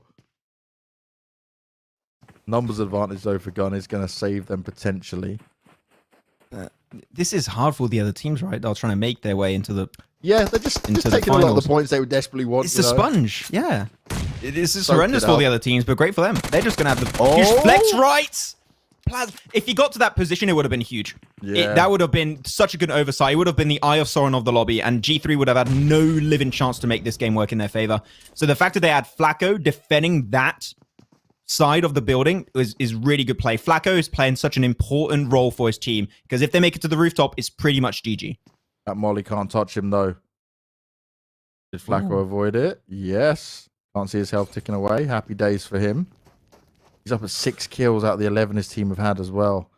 He narrowly avoided the flames there, didn't he? More nades going up. Gun are going to have to move soon. That blue is coming in. Pound, you are risking a lot here. It is easy for you to run on out, but you don't want to tempt fate and even just take one tag from that blue. More nades going on out. Yeah, just continuously moving when utilities come in his way, making himself a very hard target to get picked up. Gun back as a 4-man. Oh, man, I have no idea who's going to take this one. This is a really hard game to guess. Frozen could play spoilers, of course. Nobody knows he's there. These are two of our best teams in the lobby as well. Again, going back-to-back, head-to-head like this. Frozen had flames literally at his feet, was still fine. He was just blowing them out, going, stay away from me. But literally, after this game, they're both going to be the top 2 teams in the lobby. Yeah. They overtook KHK off this game just by being in top 3, I'm pretty sure. No, agreed. Yeah, definitely. It was like, what, 10 points, 11 points maybe? Yeah. They all got 11 kills each. Small place. Small place. Like, it's narrow movements forward. We're getting to that tipping point. It's going to happen soon. Surprised these smokes are coming out. Oh, Pound, he's going for the center. Don't push yourself too far. Oh, first shot. That's a bit of information being given over. Surprised G3 have not tried again to get access to the rooftop, but I think the Flacco gave them a really good lesson. So they're not going to attempt it again. And this is so intense. Another nade. Onto Flacco. Oh, above the container. Yes, big. Doesn't connect. Near miss and a half. This is tense. Oh, 2 shots going to be taken. Pounds. Yes. Yes, yes. Oh. A little too cooked. Frozen is just prone, waiting, listening to everything, thinking, how is this my life right now? Leave me alone, please. Did they spot him? He's walking. They definitely heard the footsteps. Oh, okay, yep. Noise has been made. Thing is, for Gun, they could be thinking they're fighting a 4-man team here. I have no idea that Frozen's a solo player chilling for the longest time. Plaza can rim Flacco. Yeah, that's it. You got the information with a third-person perspective. That's big. That's a knock. Nice. That's Needs to going get the to med start on, everything. though. Plaza Yeah. very low. Needs to pop the first aid kit. Looking round the crate as much as possible. Gunner's going to have to go out. There you go. The knocks come through. Pounds is on the ground. Plaza's fallen as well. G3, they're turning this around. And there's only one more player for them to find. It's just Frozen. And this is the way you do it. Huge teamwork coming through. Frozen trying to steal it away. Low on health. Flacco running around the boxes. Not enough bullets in there for it either. He has to be careful. Oh my God! Frozen stole it away. What on earth? You must be kidding. He was paying attention to the clip. He was paying attention to the ammo, waited for the clip to just wear out because he heard the weapon swap. He knew he had one more clip, and then when that clip was done, he had nothing. Absolutely nothing. And he had the timing. He was dodging the bullets too behind those crates. Mad lad. He just went gear second on us right there. Jesus, you better calm down, mate. That was huge. The top two teams, right? And finally, Gun, when they didn't have the numbers, were able to... Sorry, G3, when they didn't have the numbers, were able to deal with Gun, unlike what happened on Sanhok. They push forward. They feel like it's great. They still have players knocked, though, and then they had to do that. Oh, let's take a look at these match rankings. Let's see what the points are going to be split across here, mate. Because 26 for G3 Temper, because they got a plenty kills, 14 up in it. But Frozen, you little hero, goes through one man alive and manages to bring the chicken dinner to Rage. I just got to have a look, right, on how this is going to... Because where was Rage before this game? The Rage was... They were 13th. Okay, so they're fine anyway. It's not massive change. But that's just impressive individual skill, mate. This is actually very surprising because I don't know if you're aware of the PMCO in CIS and also in Turkey. The MVP of the Turkish PMCO and also from the CIS PMCO were both called Frozen. I don't know what it is with the name Frozen, but if you're called Frozen, by default, you're really good. I don't know what it is, man. It's like Frozen a tendency power. was that name. But yeah, and then you got teams that needed a good game. Drogon's here, needed a strong result. Team Unique also, and unfortunately, cutting it a little bit short. There's one more game. There's still a living chance, but now you're cutting it way too close for comfort. You need to get yourself a top 3 minimum. I would even say a win if you want to make it in that top 15. Well, let's get ourselves into a break real quick. Another 7 minutes will go by, and then we'll be on to the final game of the group stage to define who will be making it to the finals next week. Stick with us. We'll be back real soon.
5. Cool down to win.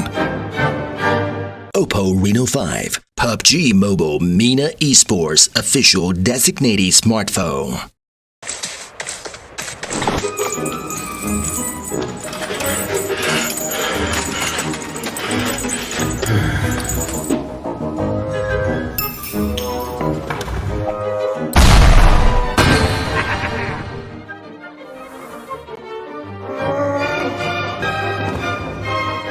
Oppo Reno 5. Hold it to win. Oppo Reno 5, PUBG Mobile MENA Esports official designated smartphone.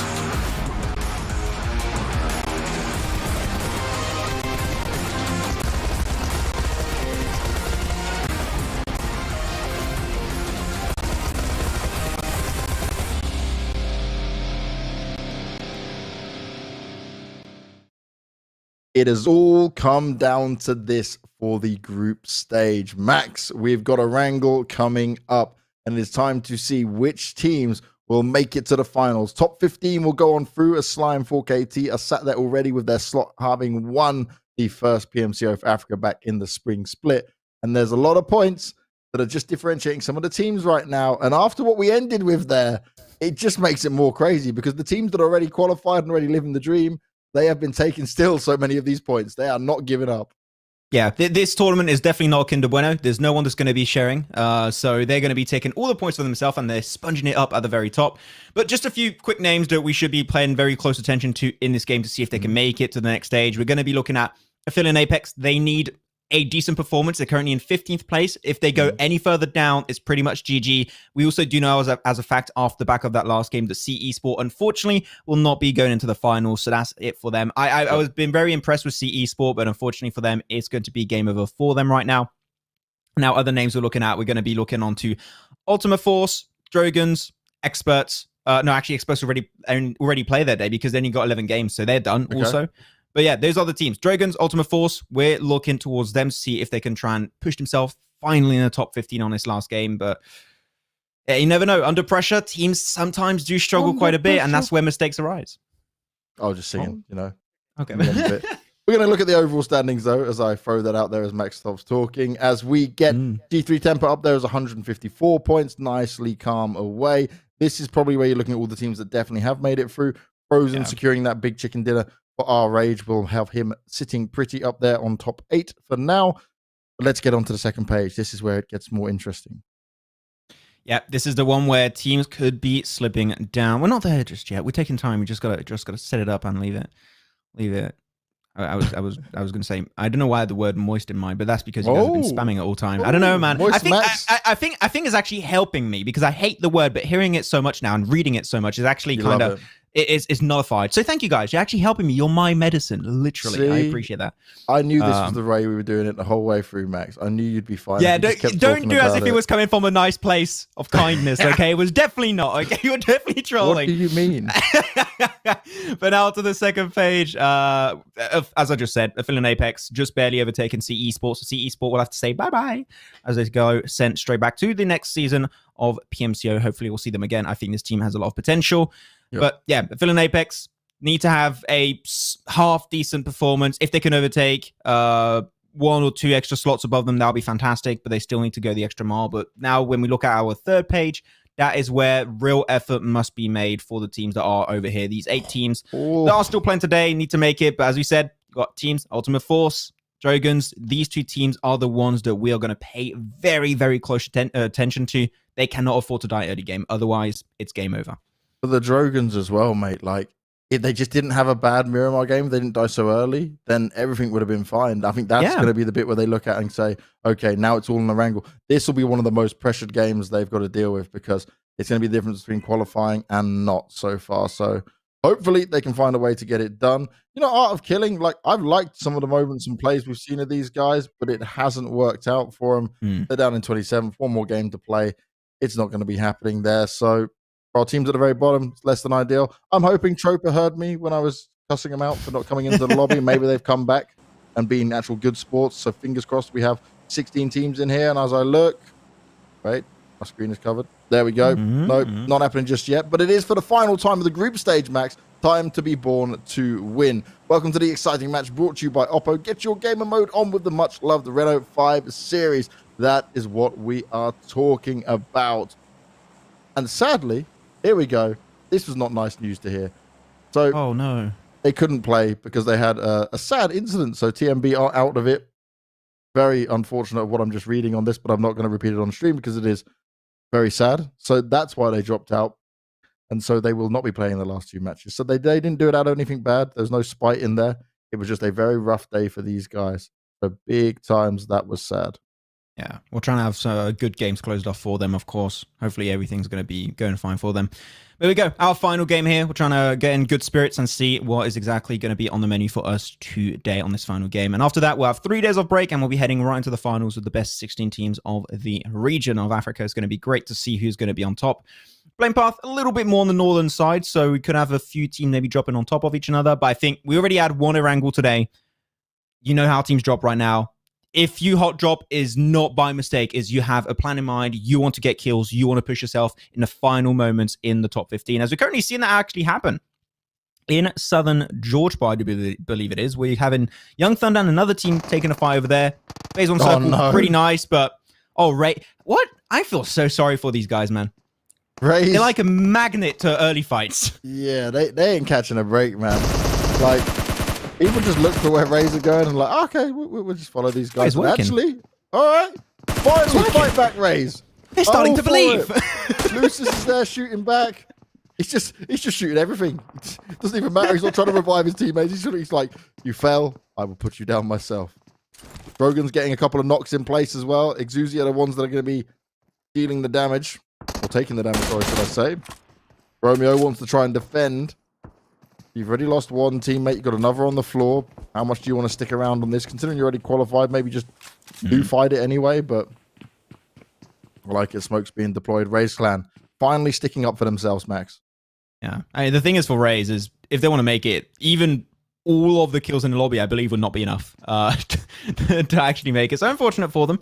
It's cool. They're starting to believe in the power of friendship. This was like a good anime plot twist. So, I mean, a good anime. It was like a very normal one, but there you go. I'm just going in my anime controversies and everything, but I'm not expecting you to get it, James. It's fine. I don't think you've watched too much. I'm not as big a weeb as you, but I still love it. I just don't have as much time. Wow. No, Try and say you're... Yeah. No, I'm a family man. I'm so busy. I cannot watch anime anymore. It's no. I go to the gym, which you don't. I have a family, you know. Hey, bro, I do. Hey. I do. When? I have my rowing machine. I do like every day. So you don't go to the gym still? Because I got it home. I'm just the rowing like machine. Bro, okay, I'm trying. Okay. Let's work this out, Max. How long in a week do you spend working out? I would say a week. I would spend. I would say 5 to 8 hours. Just rowing? 5 hours of rowing minimum, and then I do like push-ups and stuff on the side. That is better than I expected. I will give I know, you a clap for that. Well done. Well done. Fair play. All right, I'll give you that, mate. I am actually impressed. I am stumped and impressed. I've lost 10 kilos since I started. I'm going there. You're definitely looking skinnier. We just need to get you on some weights as well, you know, pump you up a little bit. Oh yeah, my shirts are too big now. I got to fill them with something, right? That's what he said. Fill them out. There we go.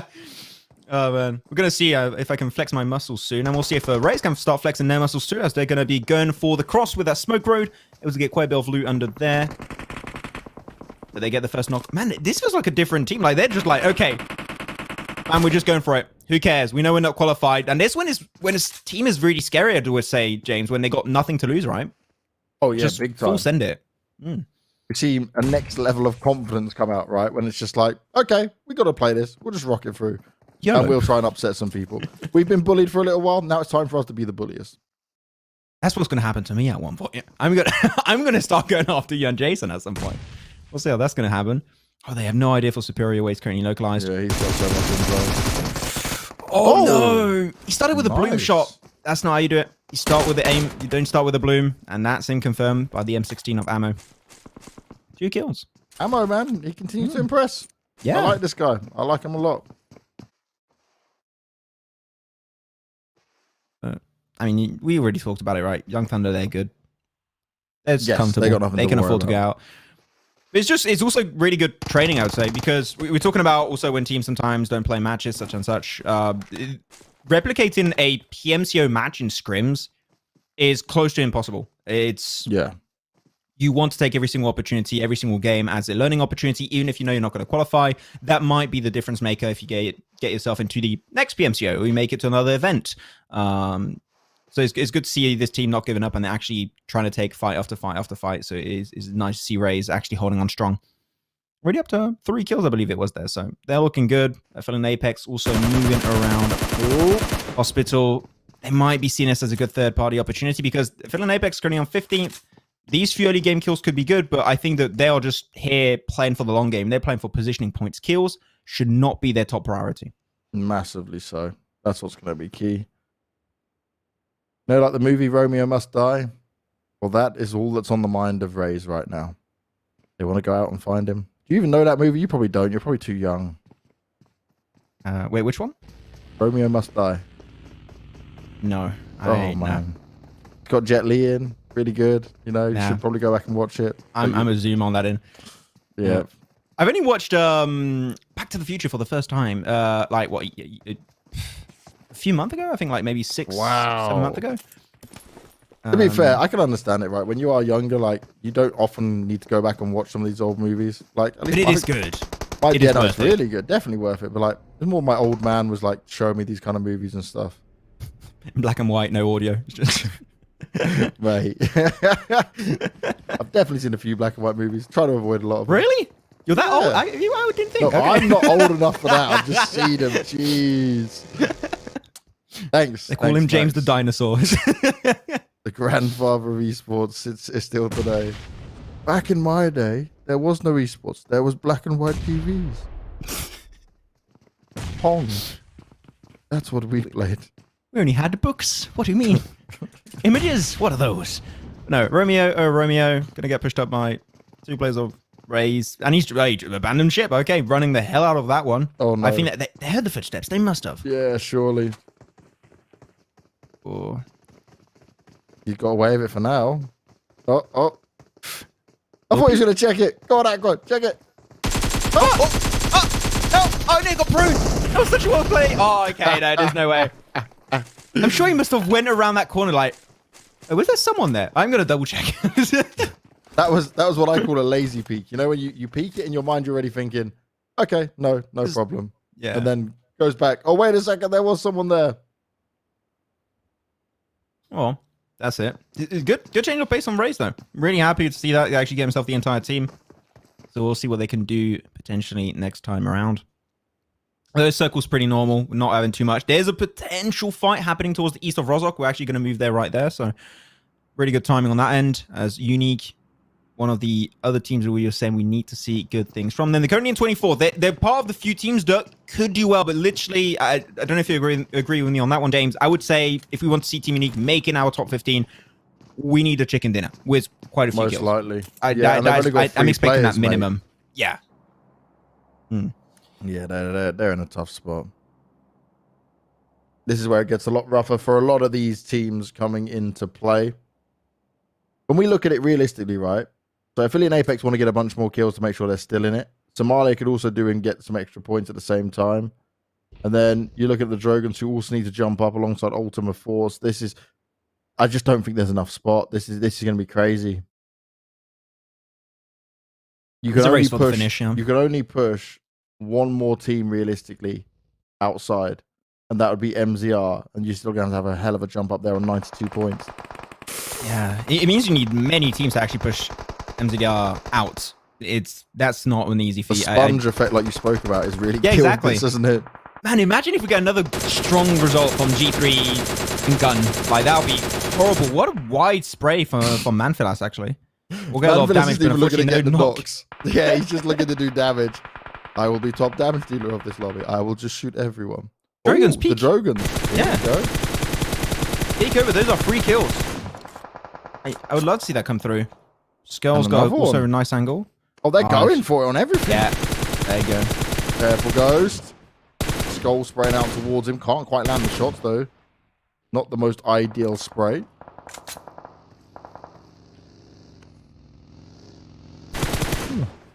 Or early back and forth.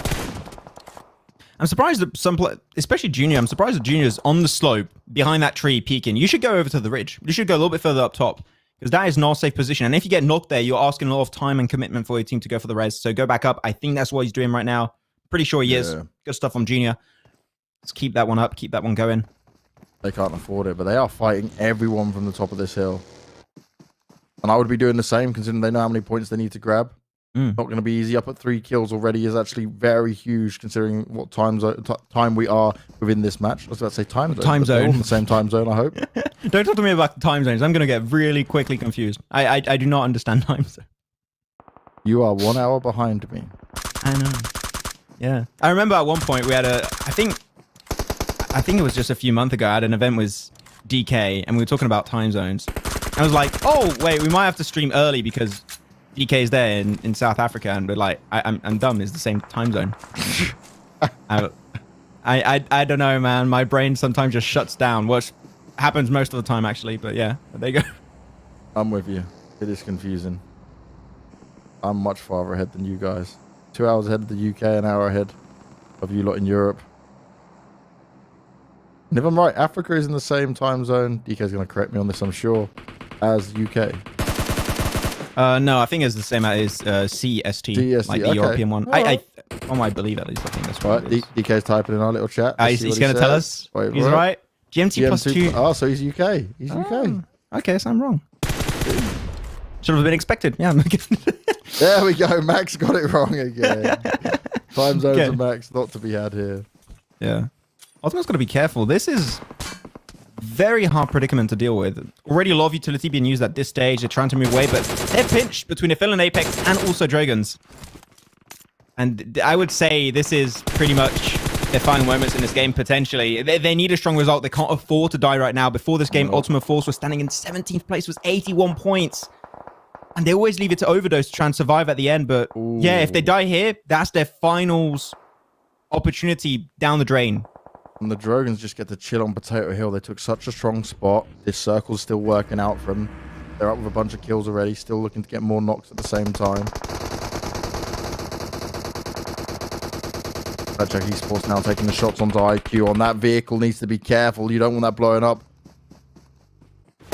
Vile, wanting to get involved in this. Not throwing any grenades down just yet.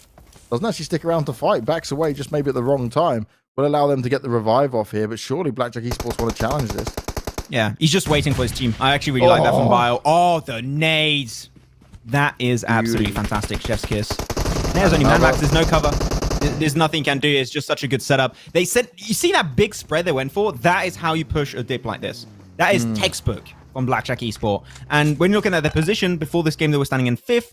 Those 2 points they got there, they're now above Influence Rage Africa. Now they're just shy of making their way into the top 3. They could be up there, joining up the side of Gun and G3 Temper. So they got a big game ahead of them. Well, our Rage, Frozen, the savior for this team, is already dead, sadly, alongside Akina. Parla's going to be revived. But they are now going to be dwindling on numbers to fight the rest of this out. And if Affili and Apex have heard any of this, they might be having a keen look over towards them.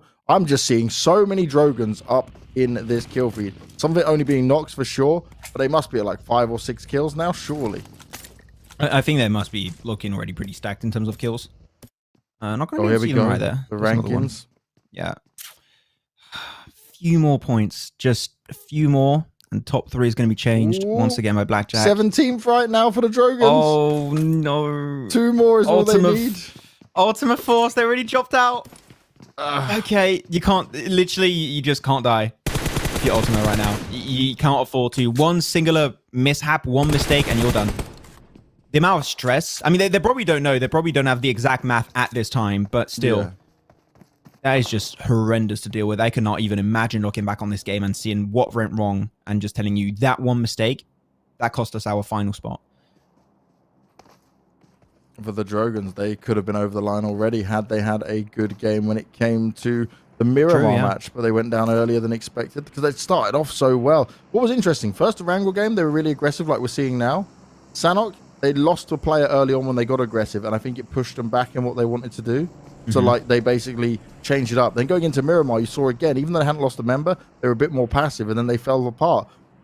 I can't predict what they're going to do or tell them what they should be doing, but maybe just staying aggressive and staying in that whole zone for it would have been better, because look what is working out so well from when we come into this.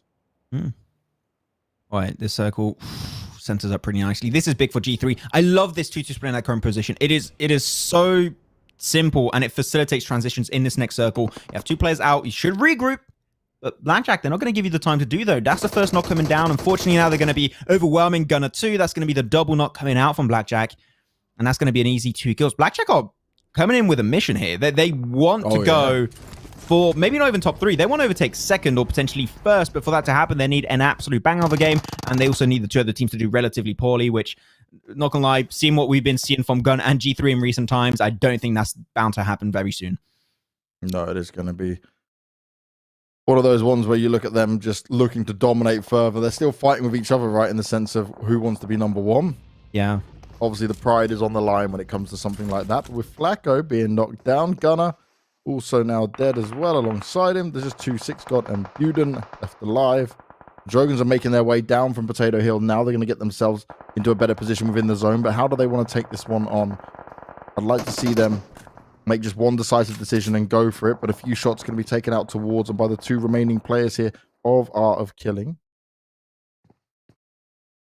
Are they going back up the hill? Yeah. I was about to say, I'm really enjoying... I was going to say, I'm really enjoying what Dragons was doing, but they just sent themselves all back up there. I think that maybe the idea is they got information on Team Lag, which is just up northeast or where they currently stand, and they don't want to give Team Lag the upper hand and the high ground, especially in this fight. So that would be my thought process behind that. But otherwise, I think that their position was pretty strong, but you don't want to send your entire team into a Harry Potter tower, because otherwise, if a team gets close, 1 or 2 nades, and that's pretty much the entire building covered, and you will suffer big casualties, or at least minimum, a lot of damage will be dealt your way. So better be careful. Nice damage already. This game is vile. Not very surprising, seeing what we've seen from his team. Already up to almost 500 damage his way. But Drogons, look at that. Every single player of Drogons are up in the top damage because they were playing Potato Hill, and they were just owning so many teams away. They're doing exactly what they must be trying to execute to try and get himself in the top 15. So I'm really liking the adaptation that they've been trying to play around. That's going to be potentially the push onto Raze. At least Team Somalia are looking to get a little bit closer. That's it, right? That's it. That's good. Yep. Nailed it. Hell yeah. Chat can't make fun of me anymore. Moist Max nails Somalia. Wait, that's a little bit weird. Maybe we won't say that one, but that's going to be the push onto Aqua. Very moist player also. He's going to send the entire team out. Somalia is struggling a decent bit, and he has to try to show his back over. He's literally on a sliver of HP. Tries to fight back. But Chapin will be able to win it. What's happening with those cards? I have no idea, but I have to overlook that position right now. Be careful. There's another player in the wings, in the distance. Is going to be trying his best, but he's the sole survivor of this fight. Ammo, Perk, Aqua sent straight back into the lobby. And only one player stands for this team. Gonna having a few players knocked at the same time. What a weird push, though. It was pretty crazy. Yeah. Wild is what I like to call them when it goes down like that. Yeah. For Somalia, though, they are a team who are still hoping to have their chances in this one. Maybe slowly dwindling away from them. We've seen both Gun now and G3 be more challenged here on Erangel, after having back-to-back good games together. Blackjack Esports looking to go for and looking to finish them all off here. Gun's fighting back as much as possible. Pound and Plaza doing the damage. Vile, you need to be so careful. You've got no idea on Plaza's position. The Plaza, just watching him run on by. Maybe you got a grenade. Yep, straight on out. Wants to get it deep enough. Fires it up, but will it reach? Yes! Perfect. He didn't even look. He didn't even look. He just threw it and just like looked away. He's like, ah, that's fine. It's perfect. Beautiful. No, that's going to be a nail it. knock and a flush right away. But they're going to send it once again, trying to go for the res. Only Whisker's going to be left alive. Val is pretty much done. No way you're going to bring him back in. So Gun, you need to get together. You need to push this now. Yeah, he's come off it. He's not confident to take that fight, and he will be shut down. Really well held there by Gun, considering they were challenged. They only lost one player in it. 4 kills found for him. Look at that beautiful car they've got of yours, Max. Even the last game, you're not going to let it fly, aren't you? Mate, this is going on forever. Until PUBG Mobile gods give you this skin, somehow you're going to get it. You can't do this to me because the only one that I wanted was the pink version. The pink, because pink is my favorite color. I love pink, for those who didn't know. So if you see the pink version, okay, you can flex it. Though, lag. Okay, grenade was already pre-cooked. But be careful where you go out there. This Berserk is going to go indeed Berserk on this fight, and he stands no chance. Buden is instantly picked up, and that's it for G3 Temper, eliminated in 9th. 8 teams still remain. But lag, they also a team that could be looking very understanding. They're currently in 10th place. A top 5 is a possibility for them. Gun can jump up over him now, by the way. Gun is still in it. 3 players left alive. Drogans have consistently been fighting. They're up at 8 points so far throughout this game. Philly and Apex, 1 kill so far, but they've still stood strong with 4 players, alongside Lag also rocking it with 4. Everyone else is starting to dwindle on numbers and Art of Killing. Well, they've only got 1 left now, and he's surrounded by the Drogans players. I don't fancy his chances massively here. Mestri trying to do the best he can, takes the first few shots, instantly in with a reload. Doesn't want to risk it. He just expects his push to come from all sides. Oh no, Drogans didn't allow the flush to come through. JR hoping to save the day, and he'll do exactly that. 10 kills going their way. 3 players knocked though. Art of Killing nearly upset what Drogans were trying to do here. It's still game on for Drogans, Max. There is still a huge opportunity for them to qualify. And Gun have gone. The lobby is slowly cleaned up of the heavy hitting teams. Okay, well, there you go. No more sponge this time. There's a clear chance for the teams at the bottom to maybe crawl their way back up there in the top 15. Man, I don't know if you saw in that fight, one thing that I don't see enough in the African region when it comes to in-building fights is switching over to first-person perspective. Juno did that, and I'm going to say very clearly, that set him a little bit ahead of the competition when he was taking that one-on-one. Switching to first-person perspective when you're taking fights inside a building or when you're nading is a very smart play, and I'm hoping to see a lot more professional players do it. I think it does give you a pretty big advantage if you use it at the right time. Though, Azusia still in the circle and having the only current building that's still remaining is on the edge. They're still strong. If they stick there for the long term, they could get a lot of kills off the back of that, as long as Unique is not allowed to go for the breach and steal it away. Unique still made it to top 5. Again, yeah. Only 1 kill point so far, and they do have 2 players in this. Drogans looking to try and move forward throughout this smoke, but they will be making some noise with it. Stoney's being tagged up from the side. It's Case who's getting it from Unique onto him. And more smoke's being deployed. This is perfect. This qualifies them. These 10 points here, 10 kills minimum, and a top 5, because now all the teams are just getting taken down left, right, and center. This is perfect. This is their final spot being secured this very moment. Still need a little bit more to make sure you're safe, but this is perfect. They're leaving Shecky, though. They're not going to get the revive onto him. Unless he can crawl his way in close enough. Okay, that's a big smoke road. Oh, he saw one. Yeah. Shecky goes down, but Ghost is able to find the least knock here onto Kage. Philly and Apex. Trying to drive around and find some space within it, but the Drogan smoke coverage and push forward has worked out well for him to at least gatekeep on the edge. Dan looking to take some shots, but he can't quite land them. Oh, Ghost. Oh. Okay. It's so back and forth. And Lag, they are the ones that stand strongest right now. Yeah. It's a risky spread, actually, from Lag. I'm seeing. Sending 0 so far forward, I think, is a huge risk. That's the position. That's the compound of Exusia. You do not want to take a fight and pick a fight with Exusia right now, because they are controlling whatever the hell is happening in the circle. You get close, you show just a pixel of your 3D model out of place, and that's Exusia that will be trying to strike you down the mere second they spot you out. That's why smokes are going to be so important. Smokes keep you alive against Exusia right now. And Drogans have put themselves now just on trying to push forward down to only 2 players. JR. Oh, does he see anything there? There's a crate too. That could help. Ghillie suit to help him out. Drogons need to stay alive. Dan leading on out. There's nothing JR can do. This is problematic to say the least. I love how Junior's got a Giddy suit, but like the most flashiest weapon skins I've ever seen. He wants to be shining while hiding. Wants to shine bright like a diamond. We'll see how it's going to work out. DP28, great weapon at this kind of range. But not able to get the intel. The smokes are making his job a lot harder. But there you go. I was about to say, leader, I believe, got spotted out for small window of time. And Unique get himself the last shots. And Ash Junior is actually going to be able to find that knock. Can he find a confirm, though? He needs it. They need that point if possible. Oh, no. Now, they're looking for Junior. Yeah, that took some attention his way. So Unique will be aware of their surroundings. The extra kill points they desperately want. The rest of the Drogons team will be doing quick maths to try and understand if they've made it or not. Zelgod just popping off for now. It's usually only the two players just have such a good spot. Keish will find JR eventually. He goes down. It'll be 19 points total in this game for Drogons. They should have done enough here, I believe, Max. I think so, yeah. We'll have to wait and see exactly. As Zelgod has managed to push out alongside Skaya and move their way forward, but Lag still sit up in the north. 3 players to fight with here. But Cash, he's just doing it, man. He's coming through. These two teams right now of Unique and Exusia could qualify if they win this game. But they have to win it. There's no option. There's no what if. They need to win this game. And they might have just the slimmest chance of making it. Objective right now, get rid of Team Lag. You already know. They're secure. They're safe. Exusia Team Unique, you need to win this game. You need to get all the kills remaining also. If they can, that's huge. That nade is fantastic onto Zelgod. If they can confirm it, that's big. You need to confirm it, though. But the molly a little bit too wide.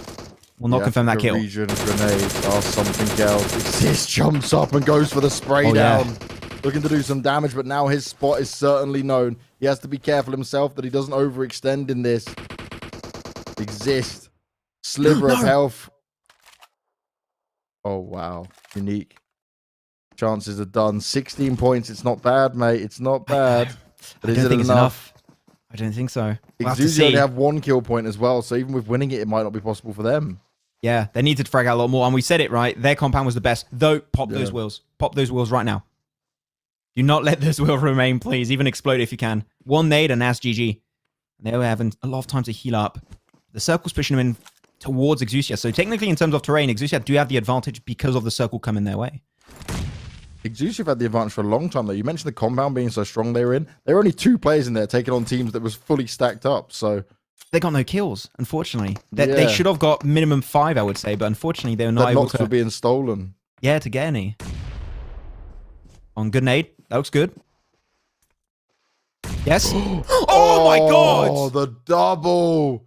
Absolutely huge at the end. Team Lag will end our group stage with a 26-point win and potentially upset these teams on making it to the finals, Max. I wasn't ready. I wasn't ready for it to finish there. I was like, okay, we're chilling. We're building up into it, and just 1 nade, 1 double kill. Really well played on the side of Team Lag.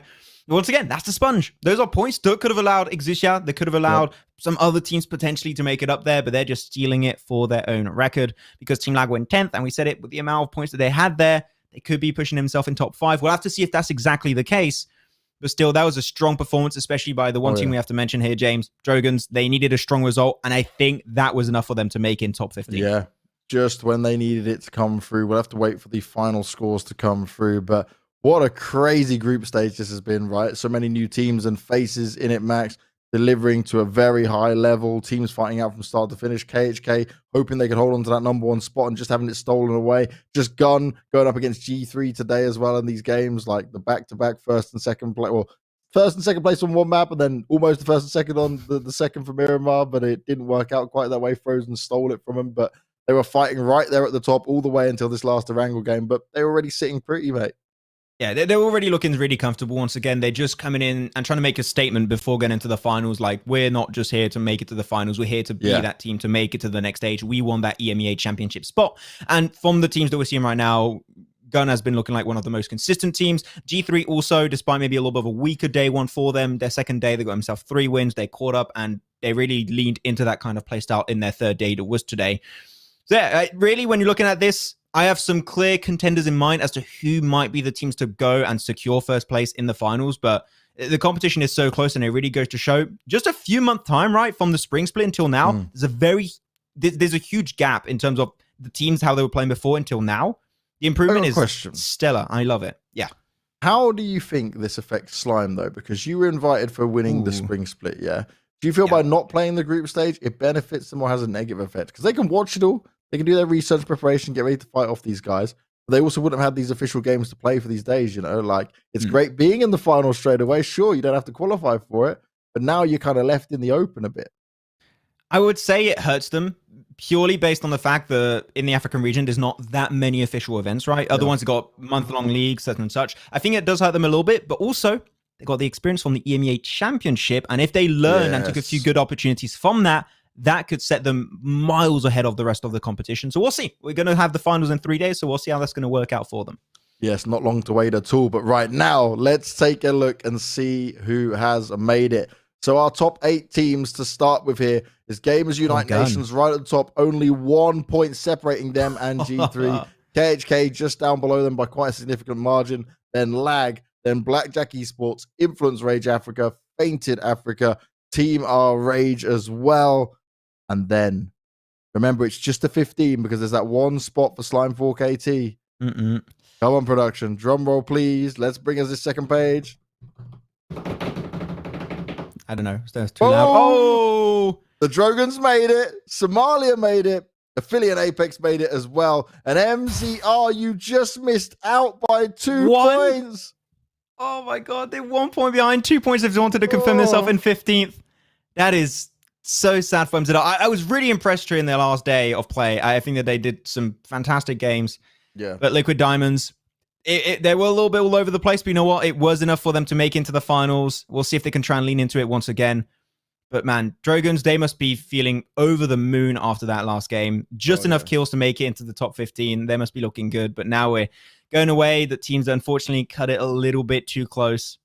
And you're looking at Ultima Force. They could have a chance. Exusia 2, but unfortunately it was just not meant to be. It was not meant to be. Too much was needed on this final day for these guys to jump on up. But they still did a fantastic job of getting towards the PMCO in the first place. That's one thing we have to focus on because a very competitive region, a region that's growing from where we saw it in the spring split to the full split. And just look at the skill and talent on some of these individual players. Like even this, right, when we come on to Rage at the end, right, I think they'll be in like 31st, maybe 32nd place, which is right at the bottom. But like Ammo, got to give him some credit. Had some really nice shots in it. Had some good gameplay. It's like there's just little things these teams need to work on some more. So, okay, Troper came down at the very bottom. Ray's only just above him. But, like, there's moments where I can say ATL Magicians, I saw some good things from them. Same as Art of Killing. Same for Ray's fan. Like, there are plenty of teams in here where you saw good stuff, but it's now needing to come together as a team, as a full squad, and make that work and deliver on the actual matches when it comes to it. Yeah, the thing is also you've got to keep in mind is if you keep trying until the very end, and even if your team does maybe not stand out, you're talking, for example, about Ammo that stood out very clearly as a solo player. More and more orgs, I say again, more involved in African esports. Maybe not just PUBG Mobile esports in general, but in just all of esports in African regions. So you're able to put yourself a little bit a part of the rest of your team or the lobby in general. It maybe in a few months' time or years' time, you will get picked up because of this specific event. You never know. Exactly. You put that on your portfolio. The people that will be checking out those teams will say, you're playing really well. We want to pick you up. We want to give you a chance. So yeah, players like Ammo, despite maybe not making it, could do fantastic in the long run. Well, we'll have to see how it all goes down now. We have our 16 teams for the finals starting on Thursday. That is when we'll be back. We're going for a 3-day break. It'll give the teams their time to get themselves ready and put themselves in the best position because there'll be a lot of hard work for them to do over the next 3 days. VOD review, look at things they can change maybe in positions, look at what teams are going to be close to them, how they want to rotate, what things they want to change up to make sure they're not predictable going into the finals to try and grab not just the big money that's on the line, but also that EMEA champion spot. Max, any final words you want to say before we close out the show? No, really, as you said earlier, it was a fantastic group stage. Even if you did not make into the finals, don't feel too bad about yourself. You're still part of the best 32 teams in the African region, which is still a big feat in its own regard. So keep it up. And also, I'm really really hyped up for the finals. Reason why group stage can be a little bit weird sometimes because you're mixing groups, teams. This time you got a set lobby of 16 teams. It's never going to change. So we're going to have better rotations, better drops, and better late game opportunities. So I'm extremely pumped up to see what's going to happen in those 4 days. Oh, definitely. Well, as always, thank you very much for watching from start to finish, guys. We love all the support you guys are giving us, and we hope you have a good day, whatever you will be up to. But make sure you're back here on Thursday to see the finals and see which team will start their road to qualifying for the MEA Championship. We'll see you on Thursday.